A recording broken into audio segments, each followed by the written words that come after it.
Chapter 101 Long-Term Teammates. The construction card invitation was very simple.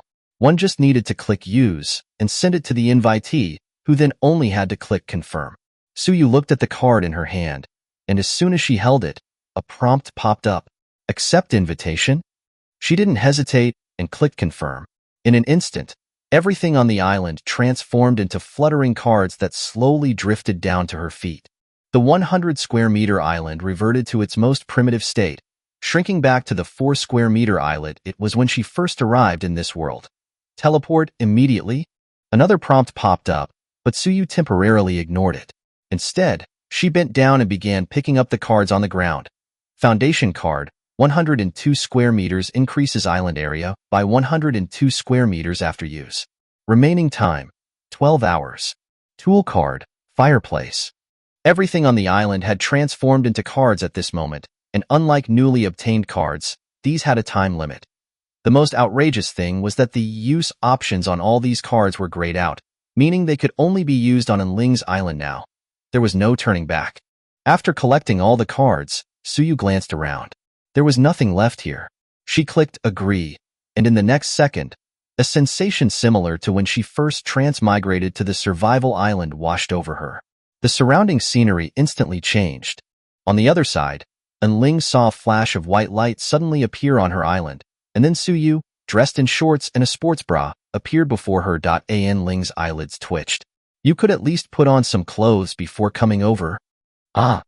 Suyu exclaimed, finally reacting. It's fine, this is good, it's cool. She began to curiously observe the surroundings. On the already small island, the facilities were immediately within her view. Wow, Ling, your island is so big. What's that? You can even shower? She ran over with a shocked expression, her mouth agape, and it's fully automatic solar-powered. Wait, what's this? You even have a fan? Suyu was so shocked she could barely speak. No way, how are you playing this game? The difference is insane. It's all just small stuff, Ling said, putting down her fishing rod and coming over to her. How is it? Not bad, right? You call this not bad?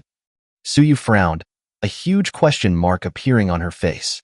She suspected Ling was being modest, but she had no proof.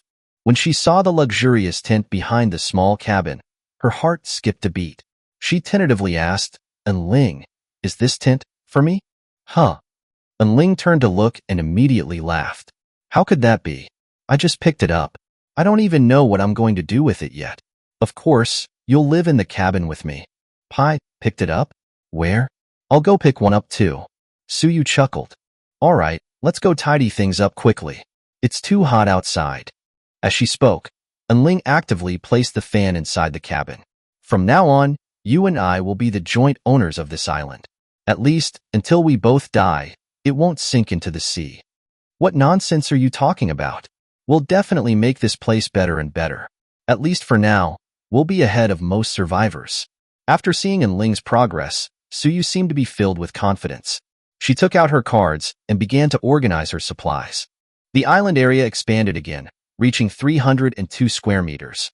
Her total points were 250, and because the two islands were now merged, these points became available for both independent and shared use.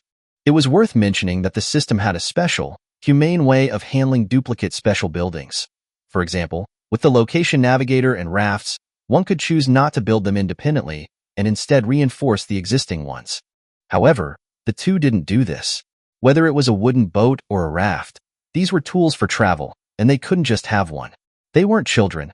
They wouldn't necessarily need to team up for every exploration. That would be a waste of manpower. As for the cabin and furnace, Suyu chose a more humane new option. Instead of building a second cabin on the 300-square-meter island, they upgraded Ling's original cabin.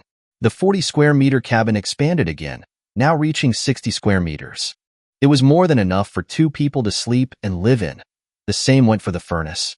After upgrading, all its stats doubled, including smelting speed and fuel storage capacity. The remaining items were things Suyu didn't have, and they continued to share the existing facilities. Inside the cabin, personal storage boxes, tables and chairs, bowls and chopsticks, wooden beds, and so on were also set up. Soon, everything was settled, and Suyu lay on the bed, fanning herself, her forehead covered in fine beads of sweat. I didn't expect you to be so afraid of the heat, and Ling teased, standing beside her. Yeah, everyone's body is different. I sweat super easily, Suyu replied helplessly. Next, the two conducted some experiments to test the system's rules. They concluded that some rules applied to the entire island, while others were individual specific. For example, the cooldown time for the location navigator was not shared. This meant that, if they wanted, they could continuously rotate and explore one supply island every day. Of course, the premise was that each location attempt was successful. And Ling, do you think we'll enter the same survival island next time? Suyu suddenly thought of this question that had also puzzled Ling for a long time. However, at this moment, she looked at Ling's puzzled face and already had an answer in her heart. Probably not. If we do meet up, it would just be good luck. And Ling pondered for a moment. The construction card doesn't seem to have a limit on the number of people, and a survival island can only hold a few hundred people at most. Right. Suyu suddenly understood. If, in the future, someone steps up to establish an organization and gathers most of the survivors, the number will quickly exceed the limit of a survival island. They can't all be from the same group every time they enter, can they? That's right, that's what I think too. But at least if we keep our survival island levels the same, the probability of encountering each other will be higher, and Ling added, and then recounted the distinction between ordinary survivors and professionals that she had mentioned before. Ah, then doesn't that mean our situation will be very dangerous on the next island? A look of worry appeared on Suyu's face. No, the dangerous one will be me. Because Ling had a gun, she wasn't really afraid of ordinary ability users. Chapter 102. The Business-Minded Girl. Since the two of them were going to live on the same island, some division of labor was necessary. Apart from some living facilities, most buildings were communal. Points were used separately, and obtained cards belonged to the individual. If they wanted to upgrade or enhance anything, they could decide on their own, and of course, their relationship wasn't so rigid. Everything could be discussed. Time passed until evening. The copper ore in the furnace was finally smelted, and Ling immediately took it out and began forging her final weapon. Blessed by fortune's favor, ordinary copper sword upgraded to excellent copper sword. Damage increased. Blessed by fortune's favor, ordinary copper sword upgraded to fine copper sword. Can slice through iron like mud. Blessed by fortune's favor, ordinary copper sword upgraded to epic copper sword. 2 bonus traits. A one-click triple upgrade. This time, she didn't get a legendary item, just an epic copper sword. And Ling compared it to the perfect iron sword. She found that both weapons were of the same level, but the copper sword was slightly better than the iron sword. Thus, she had finally assembled all 3 weapons. She brought her index and middle fingers together, placed them in front of her chest, and her ability surged forth. In the next moment, 3 swords levitated in the air, aiming directly at the sea in front of her. Under the control of her ability, these flying swords hovered in the air, poised to strike. Their blades didn't even tremble slightly, much steadier than a normal person holding a sword. With a wave of her delicate hand, the 3 swords transformed into 3 streaks of light, crisscrossing and soaring through the sky, dancing back and forth. The flying swords moved through the air at an incredible speed, slicing through the air and emitting sharp sword cries. Suyu was attracted by the commotion outside and poked her head out to see the scene. Wow, and Ling, you've gotten so much stronger. And Ling retracted her hand, and the 3 swords flew over and quietly hovered behind her. There's another ability I haven't used yet. What is it? Suyu asked quickly. Have you ever read those cultivation novels? Those ancient sword cultivator experts all have a basic ability. As she spoke, she controlled one of the swords to slowly descend and touch the ground. Then, she stepped onto it. Sword flying. Suyu exclaimed. Even if she hadn't read novels, she had seen historical dramas. This scene was incredibly familiar. Under the control of her ability, the sword blade slowly carried her body off the ground and then gradually rose, stopping at a height of 3 to 5 meters. And Ling tested her balance. Although it was a bit difficult for her to master in a short time, she had her ability to assist her. She just needed to support herself and control the sword beneath her feet to fly steadily.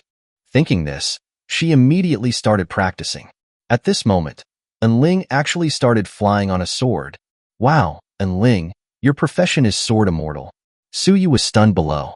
As she became more proficient, Ling gradually increased her altitude, and her speed began to accelerate. In less than 2 hours, she had completely adapted. This is much easier than driving a car. Afterward, she experimented with controlling the other two swords to fight while flying. All of this was already quite easy for her at this point. After all, the ability she had awakened came from her own body and was very easy to control. Ling slowly landed and came to Suyu's side. I had this idea before, but my ability level was too low. The flying swords weren't enough to support me and achieve flight. I'm so envious. You can actually fly. Suyu was quite dissatisfied with becoming a sniper-like profession. It's not that great. Sword flying consumes a lot of energy. And Ling had just experienced it, and using it to travel long distances wouldn't last long. Ultimately, her current ability level was still too low. Additionally, since her last advancement to the full level, she could always feel a warm sensation in her abdomen. If she focused on it, a golden ancient sword would appear in her mind. Needless to say, this should be her profession's unique weapon, but it seemed she still couldn't summon it due to her insufficient ability level. By the way, Suyu, you're a ranged profession. See if there's any equipment you need. Let's craft it so you can at least put up a fight when you're in close combat. And Ling's idea was to create a set of iron armor. It would equip Suyu and also allow them to see its effectiveness. It looks so bulky. Suyu looked it over and felt these things were only suitable for those big and burly guys.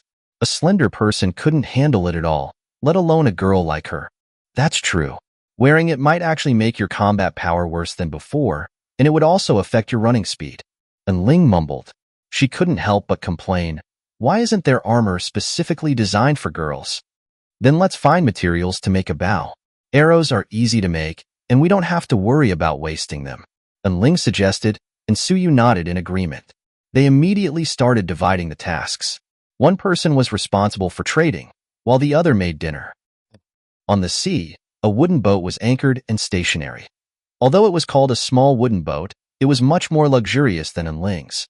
It was a wooden sailboat, not too large. A huge mast as thick as a tree stood upright, and the raised sail was slowly retracting. Standing on the boat was a cool and aloof girl with long black hair cascading down her back. She wore a t-shirt and denim shorts, her straight, jade-like legs standing in the cabin. After the sail was fully retracted, she turned and walked into the square wooden shed in the middle of the boat. The space inside was large, almost 20 square meters, more like a wooden cabin. It was fully equipped with various facilities. This was where the girl lived. That's right, she had abandoned her island and chosen to drift on a small raft in the endless ocean. She had upgraded it along the way. Compared to an island, the small boat had another advantage. Even without using a locator card, there was a certain chance of encountering supply islands, although this depended on luck. Fortunately, the girl's luck was pretty good. She sat inside the boat and opened the light screen, sending a message that instantly caused a huge uproar in the chat channel. Suu, who was currently busy trading deer tendons and beef tendons on the island, also happened to see this message. Her expression was somewhat surprised. And Ling, look at this. Her idea is so bold. And Ling had just brought the food to the table and, hearing this, also leaned over to look at the information on the light screen. She's got guts. She's actually starting a business. Whether anyone believes it is one thing, but daring to do it is another. Too bad we don't have the ability to do this, otherwise, we could imitate her. Chapter 103, Clever or Foolish. Title, Ocean Clinic. Services provided. All injuries and illnesses can be cured except for limb regeneration. Coordinates. Area 6 of this channel, 66, 66. Prices. On-site treatment fee, 3 upgrade cards, normal condition. 1 reinforcement card, special condition. 1 upgrade card. The above are starting prices and will be adjusted according to the severity of the condition. The right of final interpretation belongs to me. The survivor's number was 120, which was quite fitting at this moment. Ling and Suyu looked at this message with a mixture of bewilderment and confusion, unsure how to evaluate it. Was this person clever or foolish? Without a doubt, she's also a professional, and her abilities should be healing-related. Daring to be so high-profile and not afraid of being visited or sought out means either her own strength is very strong, or she has accomplices, and Ling analyzed. But after observing the light screen for a long time, no one spoke up for Survivor 120, Most people were cursing her, and Ling was certain it was the former. The prices are ridiculously expensive. Everyone is so poor right now, only an idiot would go, right? Suyu muttered. She felt that the other party was either a bit fanciful or crazy. Not necessarily. It might sound unbelievable now, but it might not be in the future, and Ling disagreed. Although she thought the other party's actions were a bit abrupt, in this desolate ocean world, everyone had reverted to a primitive state. The main problem plaguing the survivors was survival, which included food, fresh water, the ability to stay alive, and so on. But everyone had clearly overlooked one thing. Illness was also among them. Not to mention injuries and other diseases, even right now. If a lonely survivor suffered from heat stroke, the mortality rate could reach over 80%. In this harsh environment, even a small ailment could easily claim people's lives. Even ability users weren't invincible. They just had slightly better physical fitness than normal people. They could still die from firearms, and naturally, diseases were no exception. But there's another possibility. The purpose of asking for payment for treating illnesses might just be a side job, and Ling suddenly sneered. What do you mean? Suyu didn't understand. She actively revealed her coordinates. Surely, those guys who aren't looking for treatment will come knocking. I get it. She can also kill the other party to get their supplies. Suyu suddenly understood, and at this moment, she even felt that the other party had become clever, not reckless at all. It's also possible that she really can heal. Of course, the premise is that she has enough strength, and Ling explained. If her strength was strong enough, it wasn't impossible to do this. But wasn't she worried that exposing her island would lead to endless trouble? What if she encountered a stronger opponent one day? Unless her coordinates could move. She was on a ship. With just this simple analysis, and Ling had pretty much figured out the other party. She considered herself not particularly clever. If she could think of it, others could too. Of course, the one staring blankly at the light screen in front of her was an exception. It has nothing to do with us. Let's just ignore her and eat first. The food will get cold soon. And Ling directly grabbed Suyu's wrist, touched the light screen to turn it off, and then led her to the dining table. Tonight's dinner was quite sumptuous. Steamed king crab, tomato beef brisket, potato beef stew, and a deep-sea fish soup. 3 dishes and 1 soup were enough for 2 girls with small appetites. Delicious. I didn't expect you to be such a good cook, and Ling? Suyu said with a satisfied expression. She hadn't eaten a proper meal in days. Unexpectedly, her first real meal was after coming here. The most unbelievable thing was that the other party even had things like green onions, ginger, garlic, chili peppers, salt, and oil. It's okay. I'm used to it, and Ling said casually, taking a few bites of rice and wiping the sweat from her forehead with a tissue. They sat by the fan. The weather outside was still very hot. In the past half-month, they didn't know how they had managed to survive. With so many people, there would definitely be some who died from the extreme heat. After dinner, Suyu volunteered to clean up the dishes, and Ling frowned as she looked at the water tank outside. The weather was hot, and the water inside would evaporate. Coupled with the extreme heat wave that had lasted for half a month, fresh water had become the most precious thing. Our fresh water probably won't last until the end. We have to find a way to explore another supply island in the next 2 days. And Ling went outside, taking the refined copper ingots and the beef tendons Suyu had exchanged for, and began to forge a bow and arrows. Blessed by fortune's favor, ordinary copper bow upgraded to excellent copper bow. Damage increased. Blessed by fortune's favor, ordinary copper bow upgraded to legendary copper bow. 3 bonus traits. 3 full-level fortune's favor activations, obtaining 1 upgrade card. A golden light flashed, and Ling's eyes widened. Holiest. Well, she gets legendary items when making equipment for others. Just in time, the achievement reward for the pendant had arrived. She put away the card and picked up the legendary weapon. Wow, and Ling? Suyu was also attracted by the golden light, with an incredulous expression. Maybe you should keep this bow for yourself, she added timidly. After all, it was legendary equipment, incredibly rare. It's okay, I don't need it. And Ling didn't feel particularly reluctant, just annoyed by her luck. It would be great if fortune's favor and good fortune overhead could be used together. Really? Then I won't be polite. Suyu took it with a grin, looking at it left and right, liking it very much.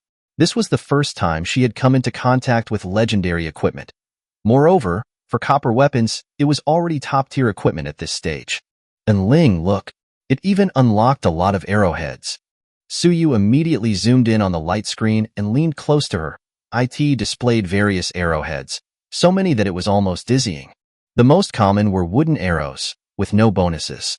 Then there were iron arrows, copper arrows, and so on. Because metal was added to the arrowheads, their penetration power was greatly enhanced. Next were some special arrowheads, fire arrows, explosive arrows, venom arrows, and so on. Among them, fire arrows were equipment they could currently make, requiring only the addition of charcoal, and their uses were very diverse.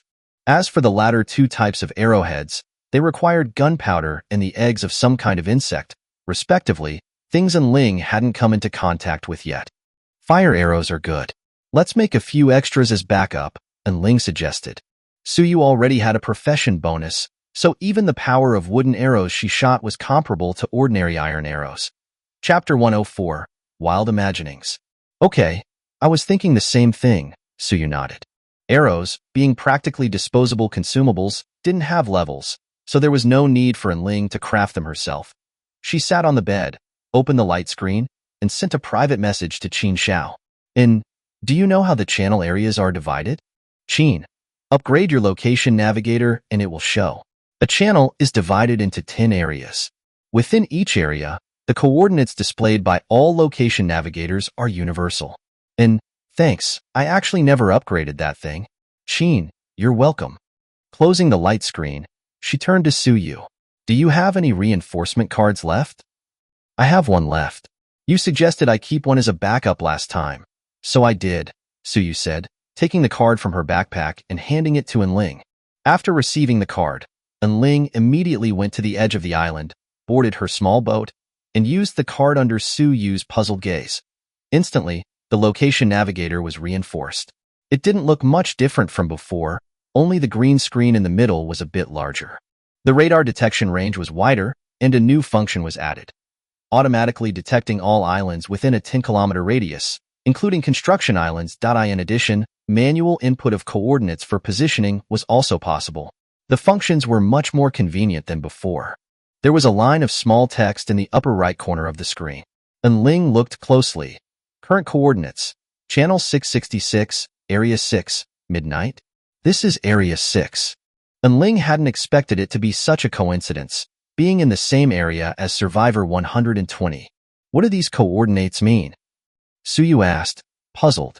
If everyone's island location is midnight, how can you find someone using coordinates? Is it possible that midnight represents the center of this area, and we happen to be located at the center? Although Ling explained it this way, even she felt it was a bit far-fetched. The location navigator didn't display their coordinates before being upgraded, and most people subconsciously assumed their location was the initial position, midnight. So that ambulance is developing pretty quickly, Suyu commented. Yes, just this Area 6 probably eliminates most survivors' understanding, and Ling nodded in agreement, but then felt something was wrong. Wait, what about those survivors who, by chance, had upgraded their location navigator or were using rafts to survive? They would definitely know. How big was an area? How were the areas arranged in relation to each other? No one knew. The other party was likely a strong survivor, and under normal circumstances, they shouldn't have any interaction. Time for a shower and then bed. Ling stretched and walked towards the cabin with Suyu. She planned to set out again tomorrow to explore the supply island. Otherwise, the technological progress of the construction island would be difficult to advance, which was also a headache. Shower together? Ling said with a smile. Ah, what? I'm from the south, no way. I can't accept that. Suyu was startled, but looking up at the mischievous smile on Ling's face, she realized it was a joke. You go first. Even though the conditions aren't that great, it's definitely better than on the supply island, she teased. Seeing Suyu's serious reaction, she decided not to joke anymore. All right then. Suyu nodded and went to the shower stall. Soon, the sound of rushing water came from outside, at tea this time. Ling was about to fill up all the oars and such before going to bed, so she also went outside. Suyu was standing in the shower stall, making eye contact with Ling through the glass. She became flustered for a moment, her movements stiffening. and her face flushing and Ling walked over, her heart suddenly racing. Involuntarily, various scenarios began playing out in her mind. Knock, knock. Fingers tapped on the glass wall, making a crisp sound, and Ling was gesturing for her to open the door. By this time, Suyu's brain had completely shut down. What should she do? Should she open it? Get dressed first? Wasn't Ling a lesbian? Oh no, what should she do? Knock, knock, knock. And Ling knocked on the glass wall again, looking at Suyu inside with a puzzled expression. The shower stall had good sound insulation, and coupled with the rushing water, she hadn't spoken. Whatever, she'll just open it. She couldn't run away anyway. Suyu clutched her chest with one hand and unlocked the door with the other. And Ling pushed the glass door open. But she didn't enter, only extending her hand inside to touch a switch on the side.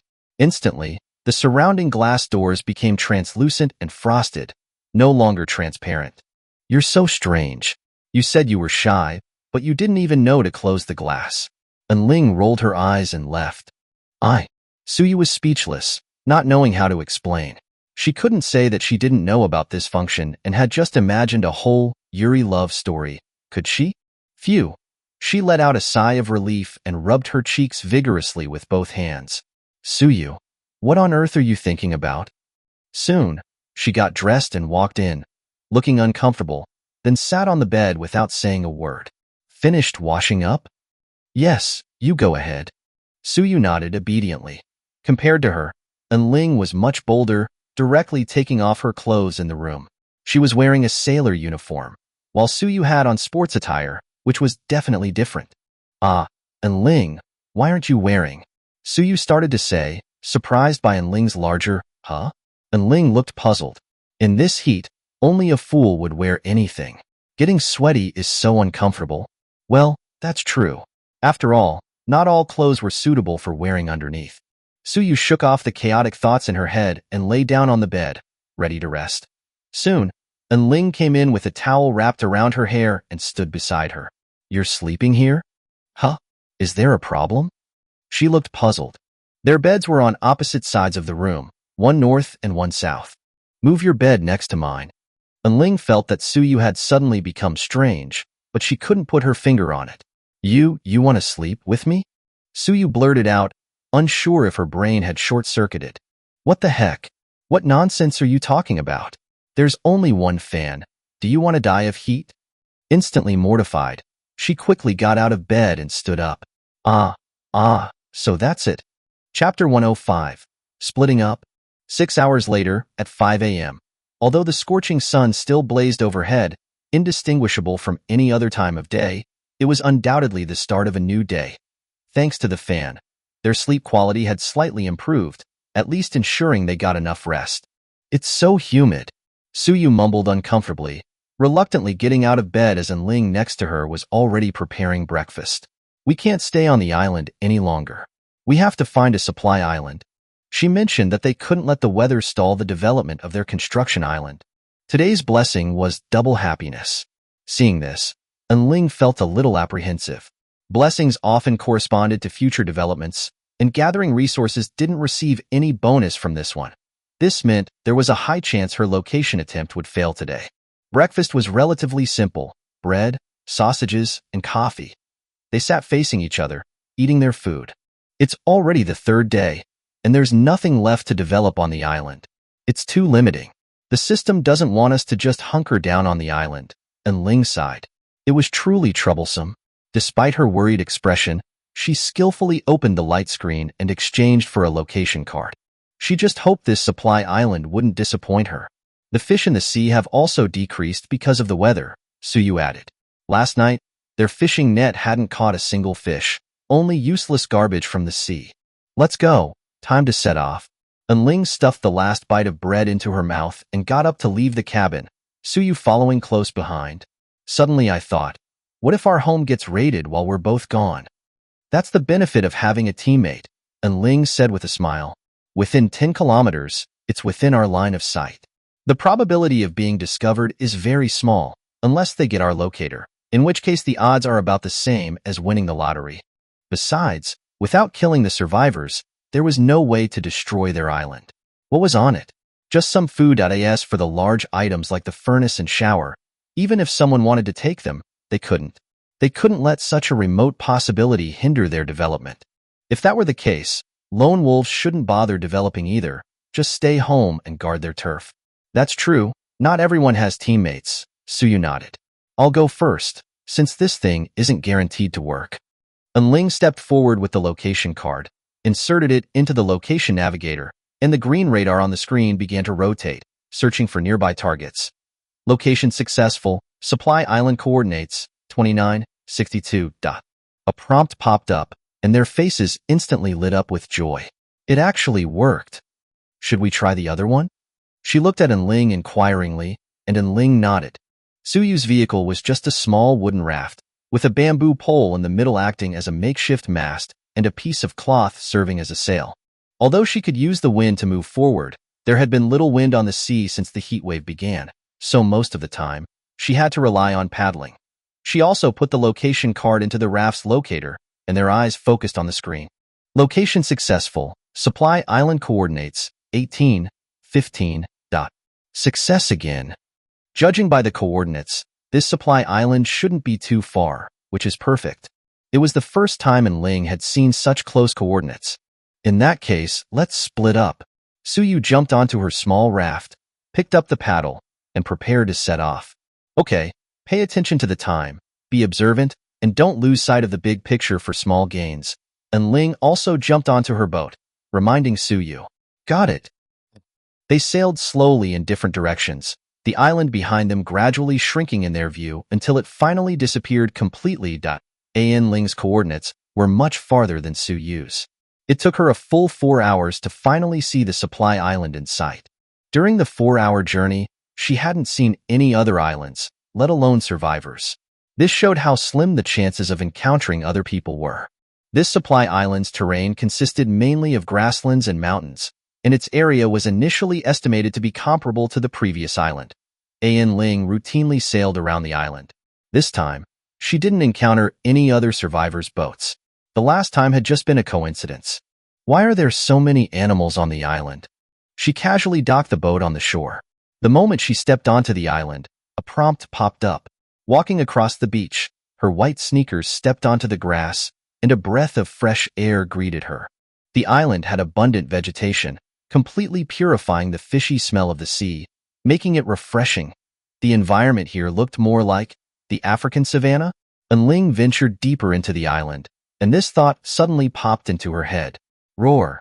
Suddenly, a lioness lurking in the grass leaped up, pouncing towards her at incredible speed. Holy crap! And Ling was startled. She had actually guessed correctly. What kind of island had lions? But her movements weren't slow. 3 long swords flew out from her backpack in an instant. She leaped into the air, stepping on the weapons and quickly ascending. Bringing her index and middle fingers together, the other 2 swords crisscrossed and shot towards the lion below. Swish! The 2 swords accurately pierced through the lion's back, and its momentum sent it tumbling violently to the side. Blood splattered everywhere as the lioness lay on the ground, wailing in pain. It couldn't understand why its hunt had failed, why the other party could fly. The pride heard its cries and began to gather towards Ling, baring their teeth and staring at her in the air. They were wary but helpless. Ling flicked her fingers upwards, and the 2 swords slowly rose from the ground, their blades rotating to fling off the blood. It's like I've stumbled into a zoo, she sighed, ignoring the pride and controlling the flying sword beneath her feet to continue deeper into the island. If she couldn't fly, dealing with this group of lions would have been quite troublesome. Chapter 106. Strange Supply Island. These lions were completely useless to her. Their meat wasn't edible, and there was nothing else valuable about them.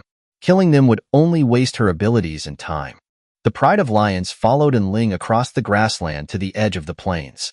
It wasn't until they reached a mountainous area ahead that they gave up the chase and disappeared into the distance. This world is truly amazing. How can such a small island support a biosphere? She controlled her flying sword to land on a high point, observing the surroundings. She couldn't guarantee other supplies, but she was determined to get the treasure chest located in the center of the island. Not far away was a swamp, where several thick-skinned hippos were wallowing in the mud to escape the heat. On the other side was a steep, bare mountain peak, where a group of goats were climbing. As far as she could see, there were all kinds of animals everywhere, but Ling hadn't seen any other supplies yet. After observing for a while, she decided to go and check out the mountain peak. Perhaps there would be some minerals or something up there. While flying on her sword, she conveniently killed a few goats. Their hides and meat were essential supplies. Compared to eating hippo or lion meat, goat meat was obviously more normal, especially since she had a choice now. The small hill beneath her feet was already the highest point on the entire island. This island had 4 types of terrain: grassland, swamp, woodland, and the mountain peak she was currently on. Each area had some strange animals living there. They didn't interfere with each other and seemed to stay within their own territory. Just after landing on the island, before finding any supplies, Ling had already harvested a backpack full of goat meat, enough for the 2 of them to eat for a whole month. Looking at the only 2 goats left in this area, the corner of her eye twitched. Forget it. I'll be merciful and send you to join your brothers and sisters. Whoosh, whoosh. The 2 flying swords beside her turned into 1 yellow and 1 gray streak of light, instantly decapitating the 2 goats in the distance. Just then, a faint purple light suddenly appeared on the top of the mountain peak, clearly caught by Ling. She immediately flew her sword to the mountain top. The originally flat ground at her feet was now cracked, and within the fissure, there was a purple card. A building card? Ling was a little puzzled. With a wave of her hand, the card flew into her palm. The image on the front looked like a pigsty. She used her ring to check the card's information. Ranch building card. Open-air farming specialist. Materials required for construction. Wood 300, nails 200, rope 30, thatch 100. Points obtained *3. Ranch? Ling pondered for a moment. She seemed to understand the rules of this supply island. Putting away the card, she looked back at the mountain range beneath her feet. It no longer seemed to have the same vitality as before. Furthermore, within this mountain terrain, there wasn't a single living creature to be seen. She flew on her sword, immediately heading towards the nearest swamp, where several giant hippos lived. Of course, whether it was hippos or goats, it was all the same to her now. Bright red, scalding blood flowed over the black mud as these multi-ton behemoths crashed to the ground, lifeless. After easily dispatching them, the same change occurred as before. The swamp cracked, and mud continuously poured into the fissure, quickly drying up completely. A silver-white card, emitting a faint white light, was buried in the blackened soil, visible through the crack. Just as I thought. Ling was now even more certain of her guess. She waved her hand and picked up the item card to check. Solar generator item card. Utilizes solar energy to convert it into electricity and store it. Generator. Ling was shocked when she saw the description, her face full of disbelief. This was a groundbreaking item that could directly propel them into the electrical age. But soon, she calmed down.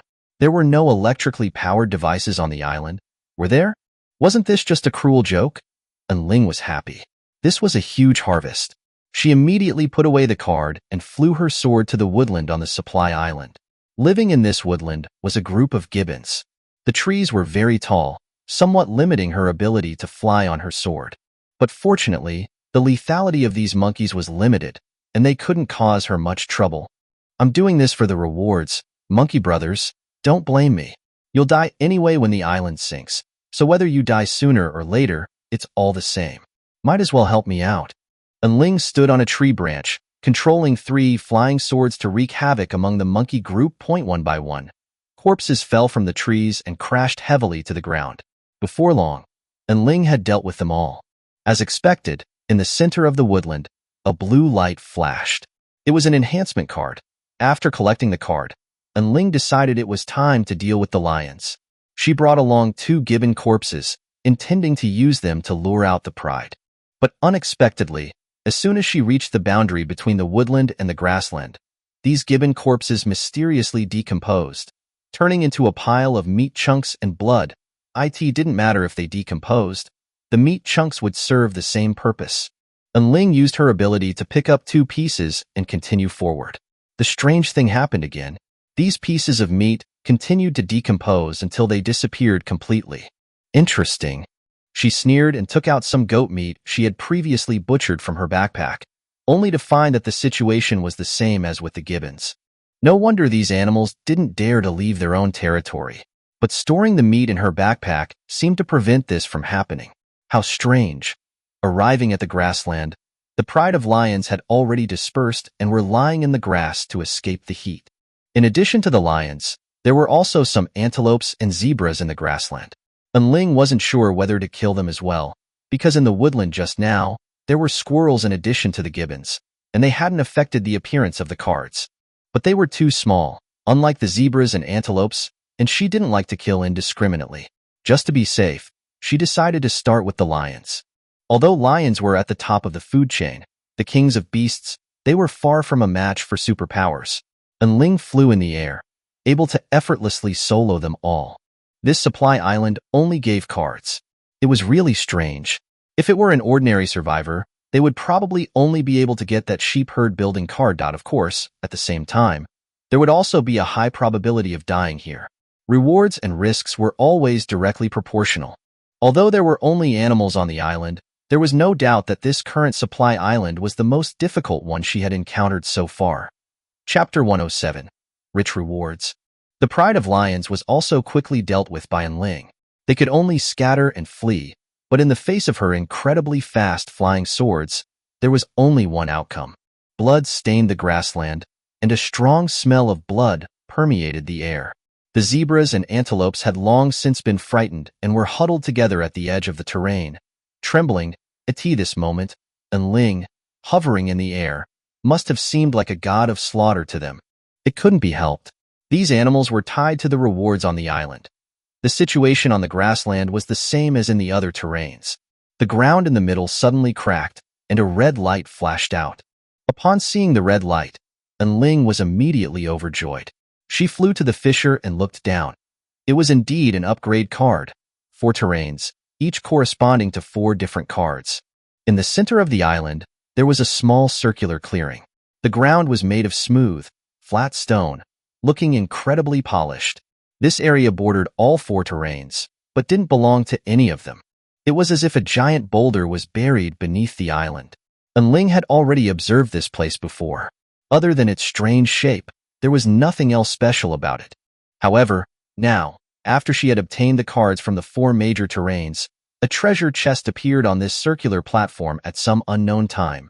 Ling slowly descended and came to the treasure chest.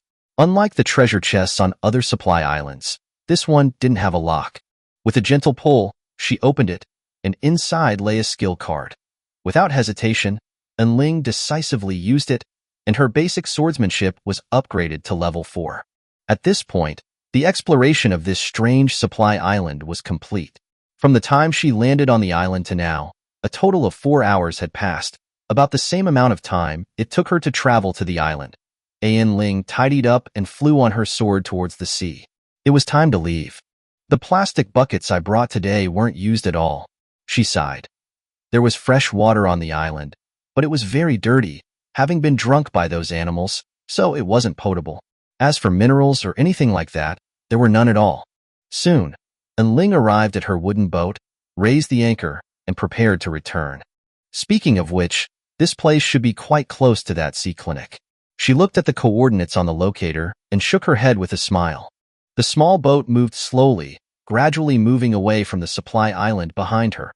Along the way, only the garbage on the sea surface kept her company. The entire ocean looked so deathly silent, inexplicably giving rise to a sense of eeriness. And Ling didn't just stay on the boat sleeping. When passing by a few wooden boxes that were close by, she would conveniently salvage them. Since the wooden boxes took up too much space on the boat and couldn't be stored in the boat's cabin storage space, she simply opened all the boxes and then threw away the empty boxes. Just as she opened the last box and triggered the blessing bonus, the pendant's achievement prompt finally appeared again after a long absence.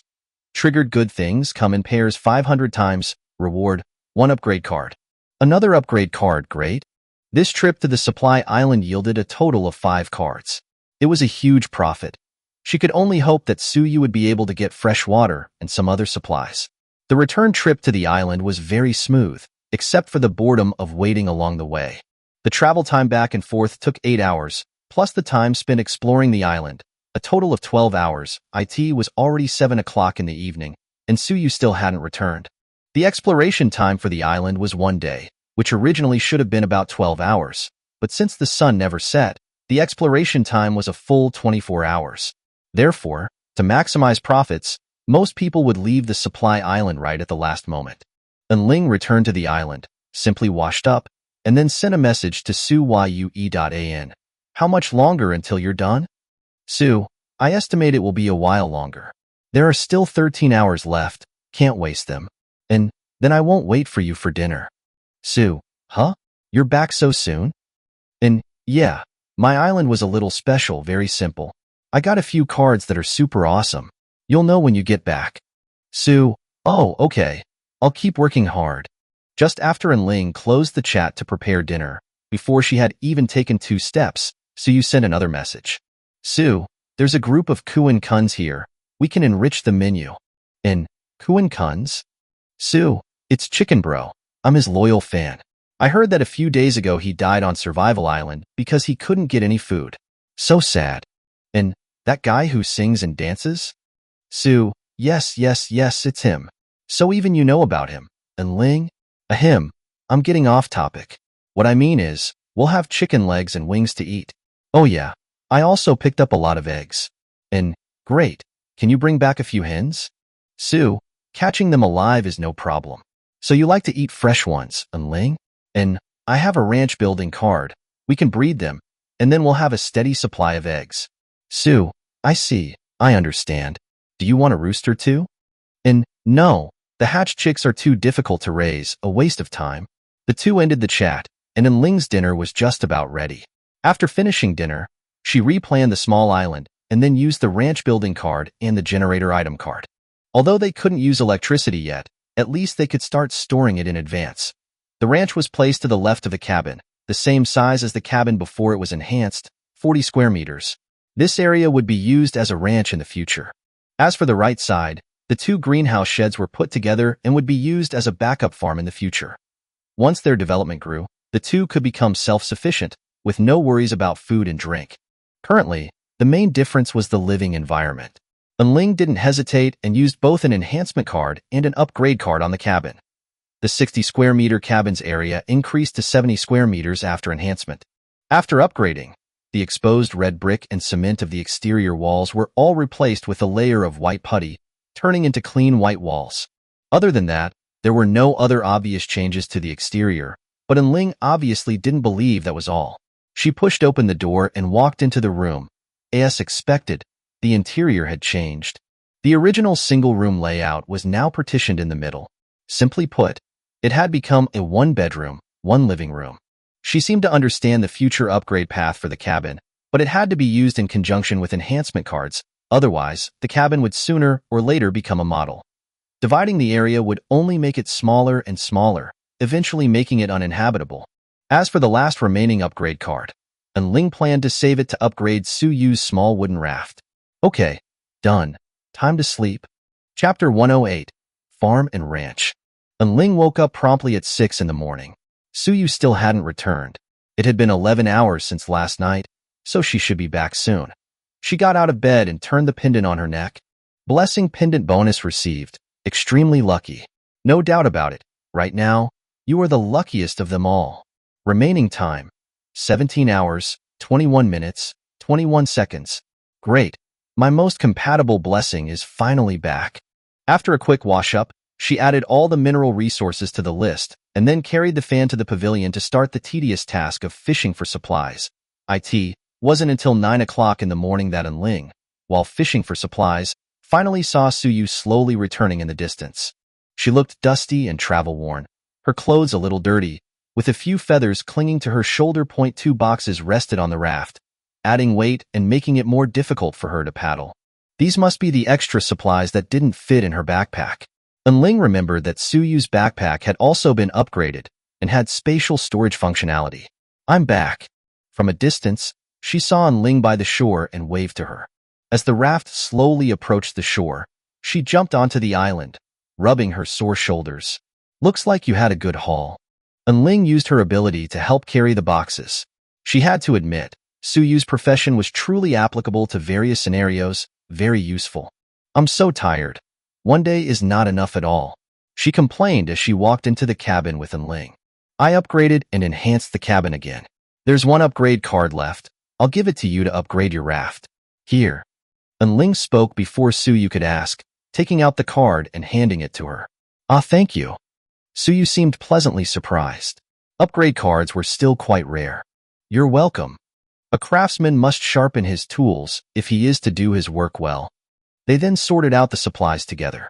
Suyu's island was a proper supply island, her backpack filled with various ores, including a series of new materials that Ling hadn't even seen before. Resin, amber, logs, etc. The construction list was updated again. She also brought back carrot seeds, corn seeds, and some food. She had even filled the 15 plastic buckets they had each taken with fresh water. The last wooden box contained the chickens she had caught. It looked like she had put in quite a bit of effort. There were 4 hens and more than 30 eggs. Because the backpack couldn't store living creatures, she could only transport them back in a box. And Ling, do you think these hens will die from the heat? And how do we raise them? Suyu looked at the ranch. The setup was very simple, just a fence made of wood. Only the feeding trough at the entrance had a bit of shade. Overall, it looked extremely rudimentary. They should be fine. They were all right on the supply island, so they shouldn't die from the heat here, right? And Ling said this, but the supply island only existed for one day, so who knew? As for feeding, just give them some leftovers or vegetables. Chickens are pretty easy to raise. All right then. I've never actually raised any small animals. If they die, we can just slaughter them and eat them, Suyu picked up the hens and carried them to the ranch, then cut the ropes tied to their feet. The hens immediately started hopping around. Still feeling the novelty, she quickly grabbed a few pieces of bread from the cabin and tossed them inside, thoughtfully providing water as well.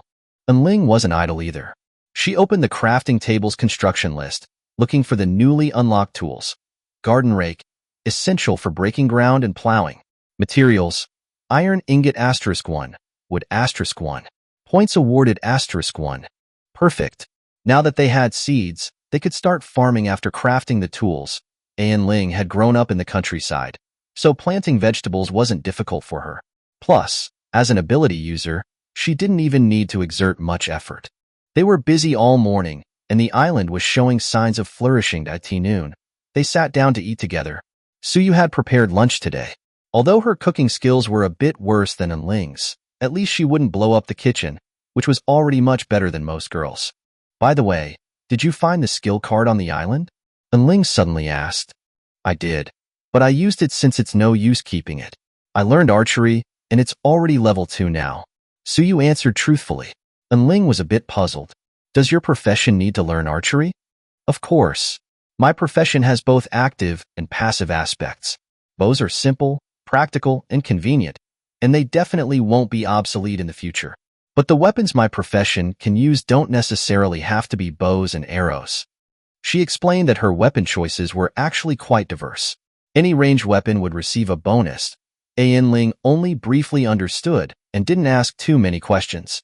She was now thinking about whether to recruit Shinrue. With the help of this architect, they wouldn't have to worry about electrical appliances and such on the island. She would try to cooperate first. Thinking this, after they finished lunch and rested for a bit during the hot noon, they went outside to start fishing. Their locators were now on cooldown, so they had no choice but to rely on the resources in the sea.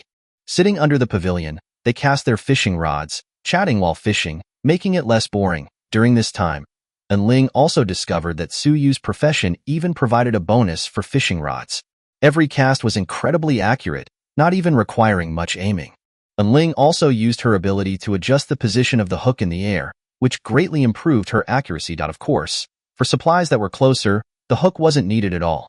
Since the sun never set, the supplies in the sea wouldn't disappear. They fished until their stomachs rumbled in protest before stopping. The shore behind them was already filled with various boxes and miscellaneous supplies. Ling glanced at the time. 7 o'clock in the evening. She turned to Suyu. Go prepare dinner. I'm pretty lucky today, so I'll take care of opening the boxes and organizing the supplies. Okay. Suyu nodded, put down her fishing rod, and ran into the cabin to get busy. Ling stood up, looked at the dozen or so boxes behind her, and took a deep breath. I hope I get something good. After all, today's blessing was extremely lucky. Chapter 109. A Small Wave of Development. She opened the boxes one by one. As the number of remaining boxes dwindled, and Ling's excitement grew, a clear sign that the harvest hadn't disappointed her. She'd also found a few keys, which she used to open the 5 locked boxes she'd set aside in the cabin. 20 boxes in total, 9 of which were locked. The food and basic supplies were negligible. The real prize was the 10 cards. 4 silver white item cards, 3 purple building cards, and 3 blue enhancement cards. No upgrade cards, but the haul was already incredibly bountiful. After all, it was the combined fishing efforts of 2 people, amplified by the extremely lucky blessing. It seemed only natural Ling organized the haphazardly placed supplies, dismantled all the boxes, and then carried the stack of cards into the cabin. She held them up, waving her arm at the busy Suyu. "See? I told you I was lucky." "Ah, so many?" Suyu had thought Ling was just being modest. She hadn't expected Ling could actually predict her own luck. "What are they?" "I don't know, haven't looked yet." Ling put the cards on the table and started helping Suyu with dinner preparations. Soon, dinner was ready. They ate while examining the cards. The 3 purple building cards were for a spatial storage box, a warehouse, and a wardrobe. The materials required for construction were very simple, mostly wood. Ling built them all immediately. The spatial storage box was nothing new. She already had one, so having another just increased their storage space. The wardrobe was wooden, a very ordinary one with sliding doors. Strictly speaking, it was a single wardrobe, but they didn't have many clothes anyway, so it was more than enough. The warehouse, however, was interesting. After construction, it was about the same size as the cabin and was placed beside it, had a double door at the front. Inside, there were rows and rows of rectangular compartments separated by partitions, looking more like shelves. "How much can you fit in these small compartments? You call this a warehouse?" Suyu complained from the side. There was an open space in the middle, with shelves only on 3 walls. At a glance, there wasn't much usable space. Looking at the individual compartments, Ling seemed to understand. This is probably meant for storing storage boxes. Ah! Suyu also immediately realized. It was understandable that they hadn't thought of it before, considering they had only just gotten their second storage box. If that's the case, it makes sense. Next, they used the 4 item cards, a quartz clock, a clothes drying rack, a compass, and a flashlight. They were all relatively practical small tools. Ling already had the latter too, so she gave them to Suyu. As for the quartz clock, it was hung directly on the wall inside the cabin. It was worth mentioning that clocks obtained from item cards displayed the correct time without needing adjustment, saving Ling some trouble. The clothes drying rack replaced the wooden one she had crafted earlier. Overall, it was a slight improvement to their quality of life, but nothing major. The remaining 3 enhancement cards were used on the cabin, the ranch, and the bed. "We have more and more buildings now." Suyu was happy. She hadn't expected the island to change so much in just 2 days since she arrived. And Ling, with her slightly obsessive-compulsive tendencies, even did a simple zoning of the island. With the cabin as the center, the front left and right sides were designated as the planting and breeding areas, respectively, while directly in front was the pavilion, the fishing area. She moved the furnace and kiln to the back, and the warehouse and shower stall were placed next to the cabin. The small island was organized in an orderly manner. She knew that the island would only get bigger in the future, and she wondered what the current brick house would upgrade into. "And Ling, should we expand the island again? We can just keep some of the points to buy locator cards," Suyu suggested, looking around. "Okay, we haven't unlocked anything new anyway." And Ling nodded. They exchanged 48 cornerstone cards, resizing the island to a whole number. The upgrade was completed in moments. Current area, 350 square meters. They now only had a little over 100 points left. With the facilities on the island gradually improving, the situation was completely different from the beginning. Even without fishing for supplies, there were plenty of things to do. After finishing all of this and taking a shower, they prepared to sleep. Soon, the sound of their breathing filled the cabin as they drifted off to dreamland. Fortunately, neither Suyu nor Ling snored, otherwise, it would have been quite unbearable in such a hot environment. After all, some girls snore louder than boys, and they refused to admit it even when presented with a recording. The next day arrived, the 4th day since their return. Today, the locator was still on cooldown. so they had no choice but to continue fishing by the sea. And Ling woke up before Suyu. While washing up, she turned the pendant on her neck. Blessing pendant bonus received. Perfect aim. Guaranteed hits for fishing, throwing, ranged attacks, etc. Remaining time, 18 hours, 00 minutes, 23 seconds. After preparing breakfast, she noticed Suyu was still asleep. She didn't disturb her, ate breakfast by herself, and then went outside to fish, leaving Suyu's portion aside. Suyu was very sensitive to heat, which affected her sleep quality. It was fine for her to sleep a little longer. Since the sun never set and the supplies wouldn't disappear, there was only a difference in time between day and night. After having a companion, both Ling and Suyu rarely paid attention to the messages from other survivors in the chat module. Unbeknownst to them, a piece of news had gone viral in the channel yesterday. A group of survivors had found the ocean clinic from a few days ago. There were 4 of them, all professionals. Of course, they weren't there for medical treatment. Their purpose was only one thing: robbery. When they saw that there was only one woman there, they attacked, but unexpectedly, they suffered heavy casualties. In the end, only one ability user escaped with injuries. Having narrowly avoided death, he immediately went on the channel to slander the woman, calling her a robber lying in wait and revealing a terrifying ability of her profession. This was an ocean world, and her ability was water. Chapter 110. Positioning failed. Of course, this was only happening within this channel. Other survivors outside the channel were completely unaware. On the vast ocean, a young woman stood on the deck of her boat, gazing thoughtfully at the 3 construction cards in her hand. This wasn't her first time killing, but it was the first time outside the survival island. A drifter on the sea doesn't need teammates. The young woman murmured, casually tossing the 3 cards into the ocean. Construction cards had a very limited function, and since she didn't plan to invite teammates, these things were useless to her. She opened the light screen and arrogantly declared in the channel chat, "Don't question the authenticity of the clinic. I mean what I say. If anyone still has ill intentions, I'm right here. Come and try your luck." Survivor 120, Coordinates 6C Zone, 66.66. I await your esteemed presence. This survivor's arrogant remarks quickly caught the attention of some unscrupulous ability users within the channel, and a storm was brewing in the shadows. Since the 4 men's robbery attempt on the young woman had failed, their actions had revealed a piece of information to others in the channel. That is, the weak must stick together, and only the strong are fit to go it alone. For a time, survivors continued their usual banter on the surface of the channel, but behind the scenes, they were frantically contacting teammates. At the same time, some who considered themselves strong also thought of a way to develop quickly, that is, to kill other survivors and plunder the resources on their islands. Soon, the information of the construction cards would be exposed, and the team-up wave would usher in another peak. In the blink of an eye, it was evening on the island, and Ling and Suyu had spent a boring day fishing, and the number of boxes was almost the same as yesterday. However, this time she didn't have the good luck, blessing bonus. At this point, the guaranteed hit had become less helpful for her in obtaining materials. Except for some special situations where it might help in combat, this blessing had become increasingly useless. The 2 tidied up and got up to return to the cabin. And Ling, same as before, you open the boxes. I'll go make dinner. So you had to admit the other party's incredible luck, so naturally she left this task to her. No, I don't feel very lucky today.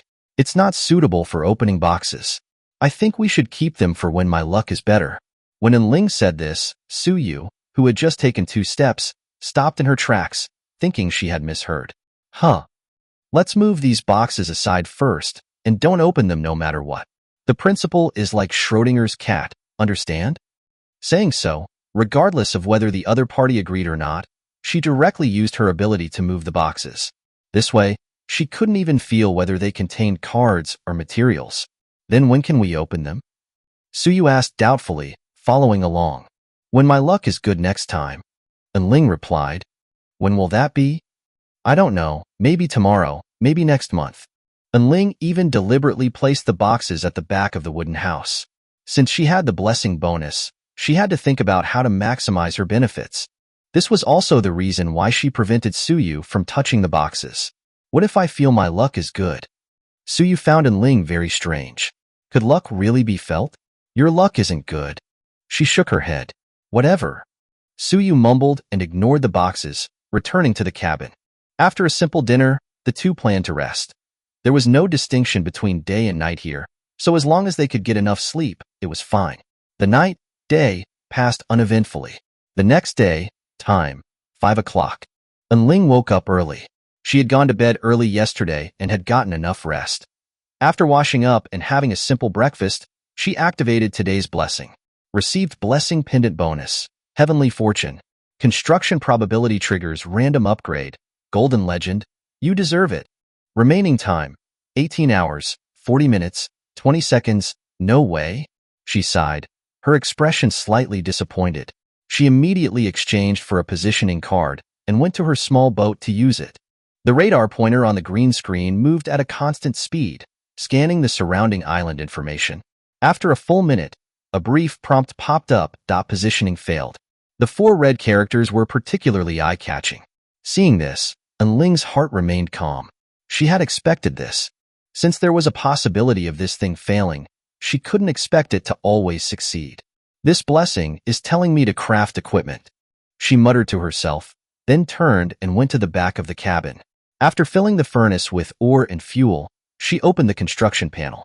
Iron ingots were no longer very useful, so she simply decided to make a set of armor to keep as a backup, treating it as a way to earn points. After all, the initial forging points for a piece of equipment were as high as 3 points. Weapon rack. To display weapons, it's professional. Construction materials. Wood 4, iron nails 8. Gain points *1. Ling first crafted this item. It was a cross-shaped wooden frame that could be used to display a full set of equipment and 2 weapons. Received heavenly fortune blessing.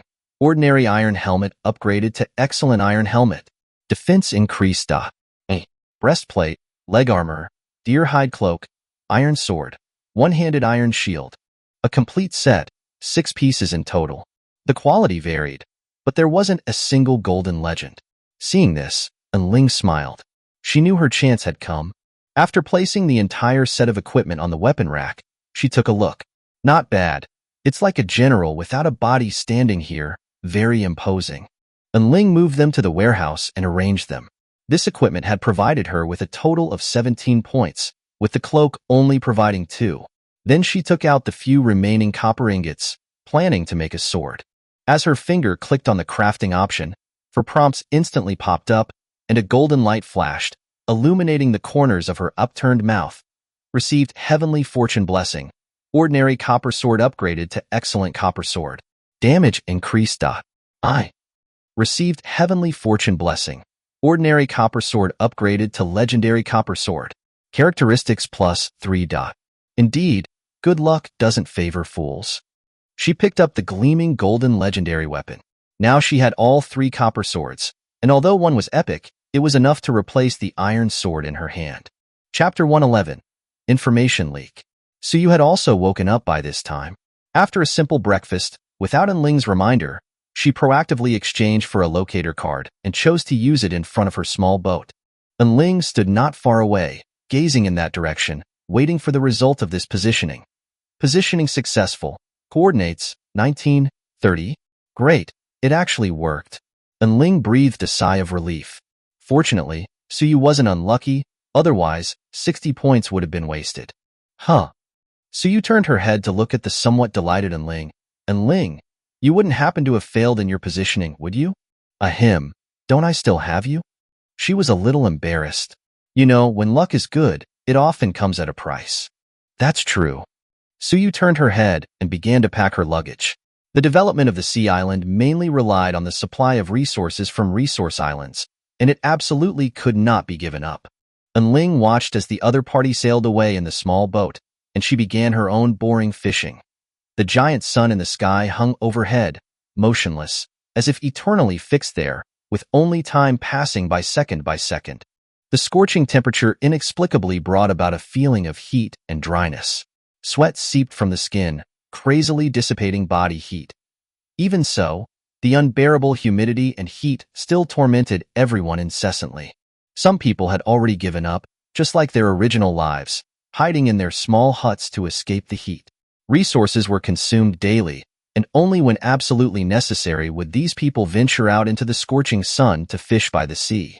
Others chose to resist the weather, but obviously, their bodies did not have the conditions to support them doing so.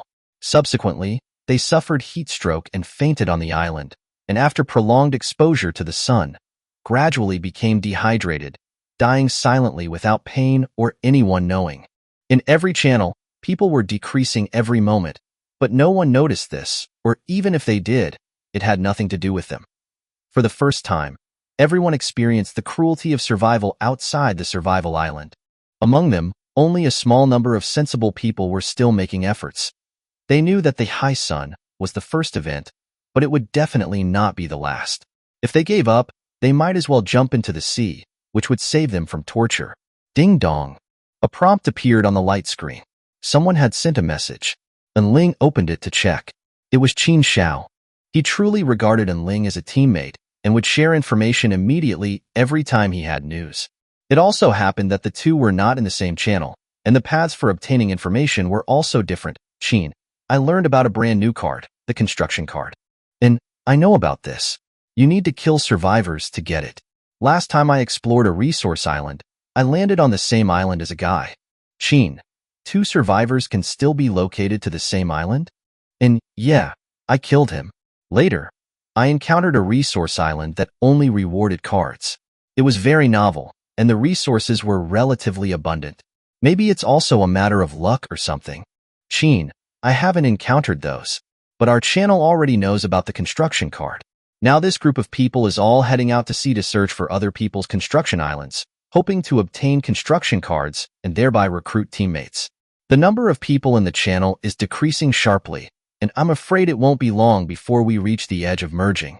And what are your plans? Qin, it doesn't affect me much.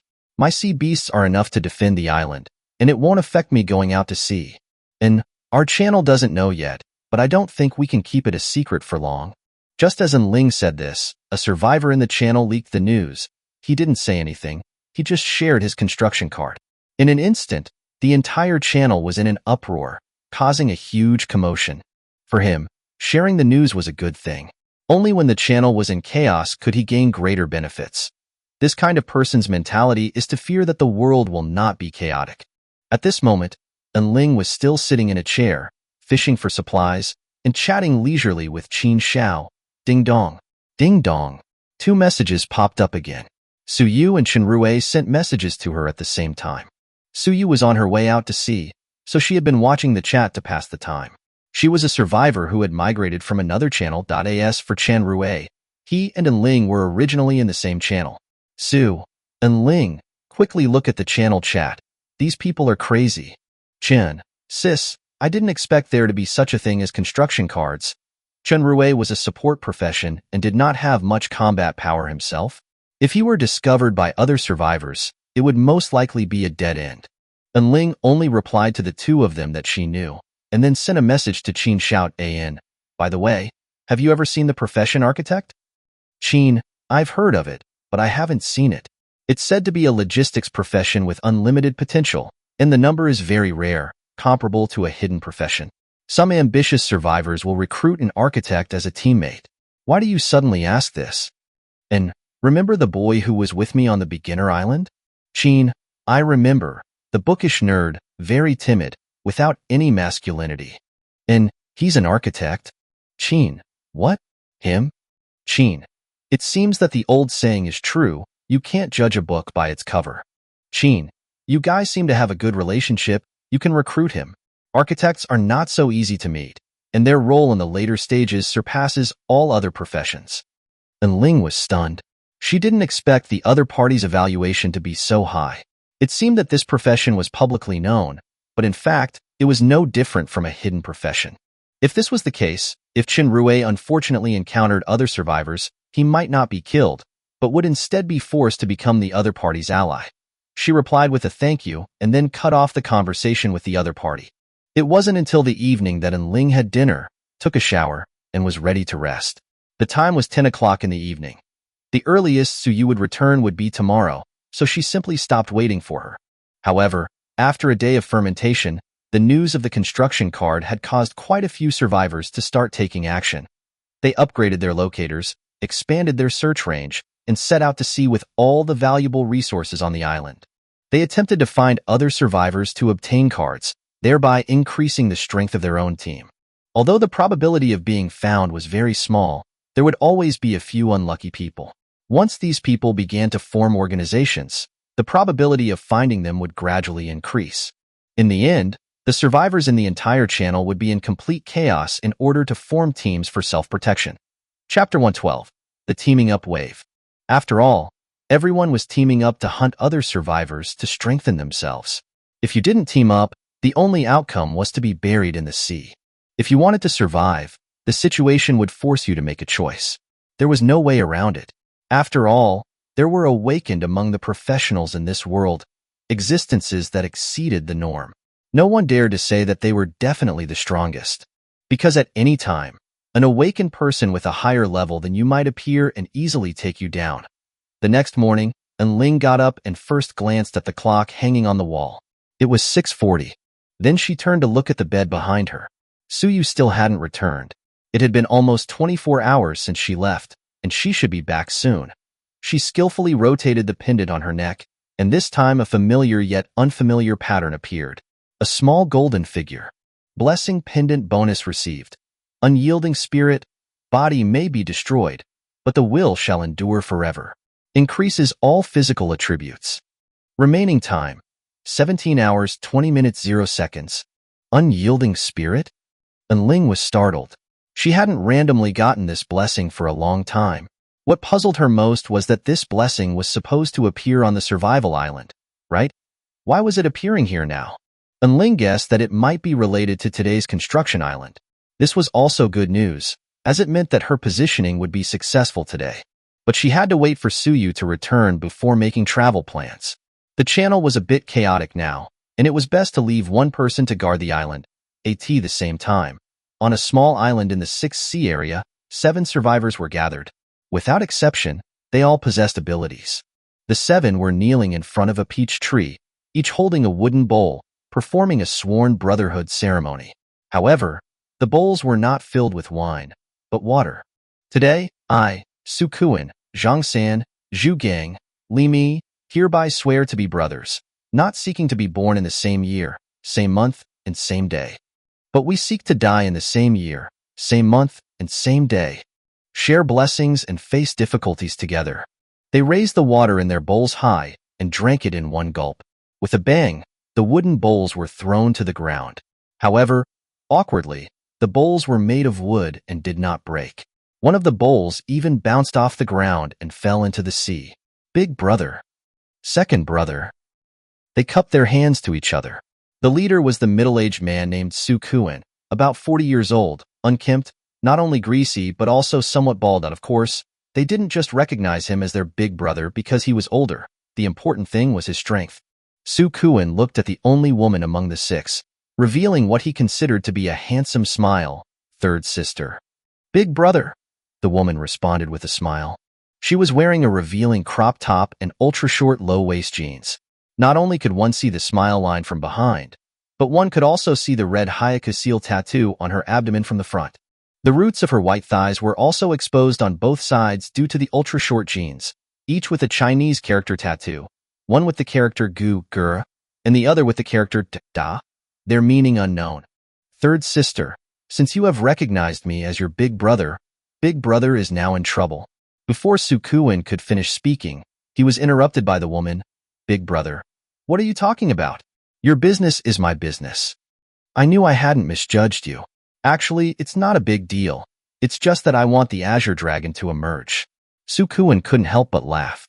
Although he considered himself incredibly handsome, in the eyes of the other 6, he was quite lewd. A flicker of unnoticeable disgust flashed in the woman's eyes, and she faintly felt her stomach churning, but she still forced a smile and said, "What is big brother talking about? Third sister has long wanted to see it." Good, good, good. Sukuin listened to her charming voice and felt his blood surge. He quickly stepped forward and pulled the woman into the small wooden house. Although it was a construction island for a team of 7, its area was only half that of Ling's island. The 7 people living on it were actually very crowded. Watching the two gradually walk away, One of the others couldn't help but speak. Third sister, I also have a request. The woman turned her head and glared fiercely at this ugly guy. Get lost. The remaining 5 stood in the scorching sun, feeling messy and somewhat at a loss.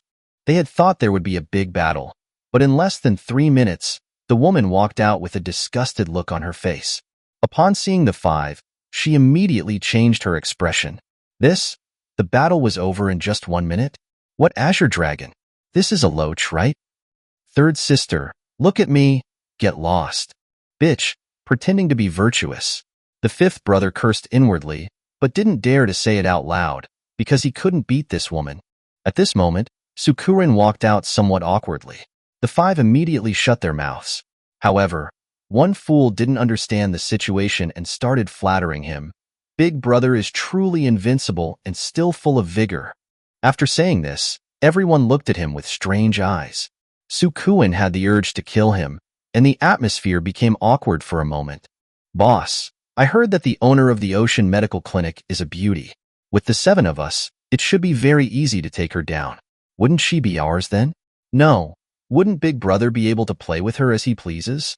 The 7th brother's proposal made everyone's eyes light up. Of course, only the men. Even if they could just have a taste, they would be satisfied. Don't forget that her ability is water. It's easy to defeat her, but can you guarantee you can catch her? The woman's cold voice came, pouring cold water on everyone. Yes, although they all had abilities, none of them were related to water. Here, the sea was the woman's home ground, and they really had no way to deal with her. But today was the first day of their brotherhood, and Sukuin had to make everyone do something big to celebrate. Otherwise, he wouldn't be able to maintain his dignity as the big brother. His original intention was actually to have the woman play with everyone, just as a celebration, but the other party didn't agree, saying she would only accompany the big brother. The older Sukuin couldn't resist this kind of temptation and immediately told the woman, "From now on, you are my woman." But now he was also in a dilemma. They couldn't just go fishing on the beach and then go home to sleep after just forming their brotherhood, could they? At this moment, the 2nd brother stepped forward, signaling for everyone to listen to him. After attracting everyone's attention, he spoke in a deep voice. Everyone knows that the coordinates of resource islands are refreshed randomly. Even without a locator, you can find them by luck. So, what is the significance of these coordinates? Are they just for positioning? In my opinion, not necessarily. Big brother, I suspect that there is a treasure hidden at the origin of the coordinates, the treasure of the entire 6C area. This is the significance of the coordinates, to allow us to better find it. Everyone's eyes lit up upon hearing this. This 2nd brother made sense. The origin was such an important coordinate that even if there was no treasure, there must be some secret hidden there. And now, the wave of teaming up had just begun. They had to take advantage of the fact that no one else had reacted and seized this treasure in one fell swoop. 2nd brother, you've done a great service this time. When we return, Big Brother will definitely reward you well. Sukuin patted the 2nd brother heavily on the shoulder, which startled him. It's my honor to work for the boss. I don't seek reward. Hey, that's being too polite. There must be a reward.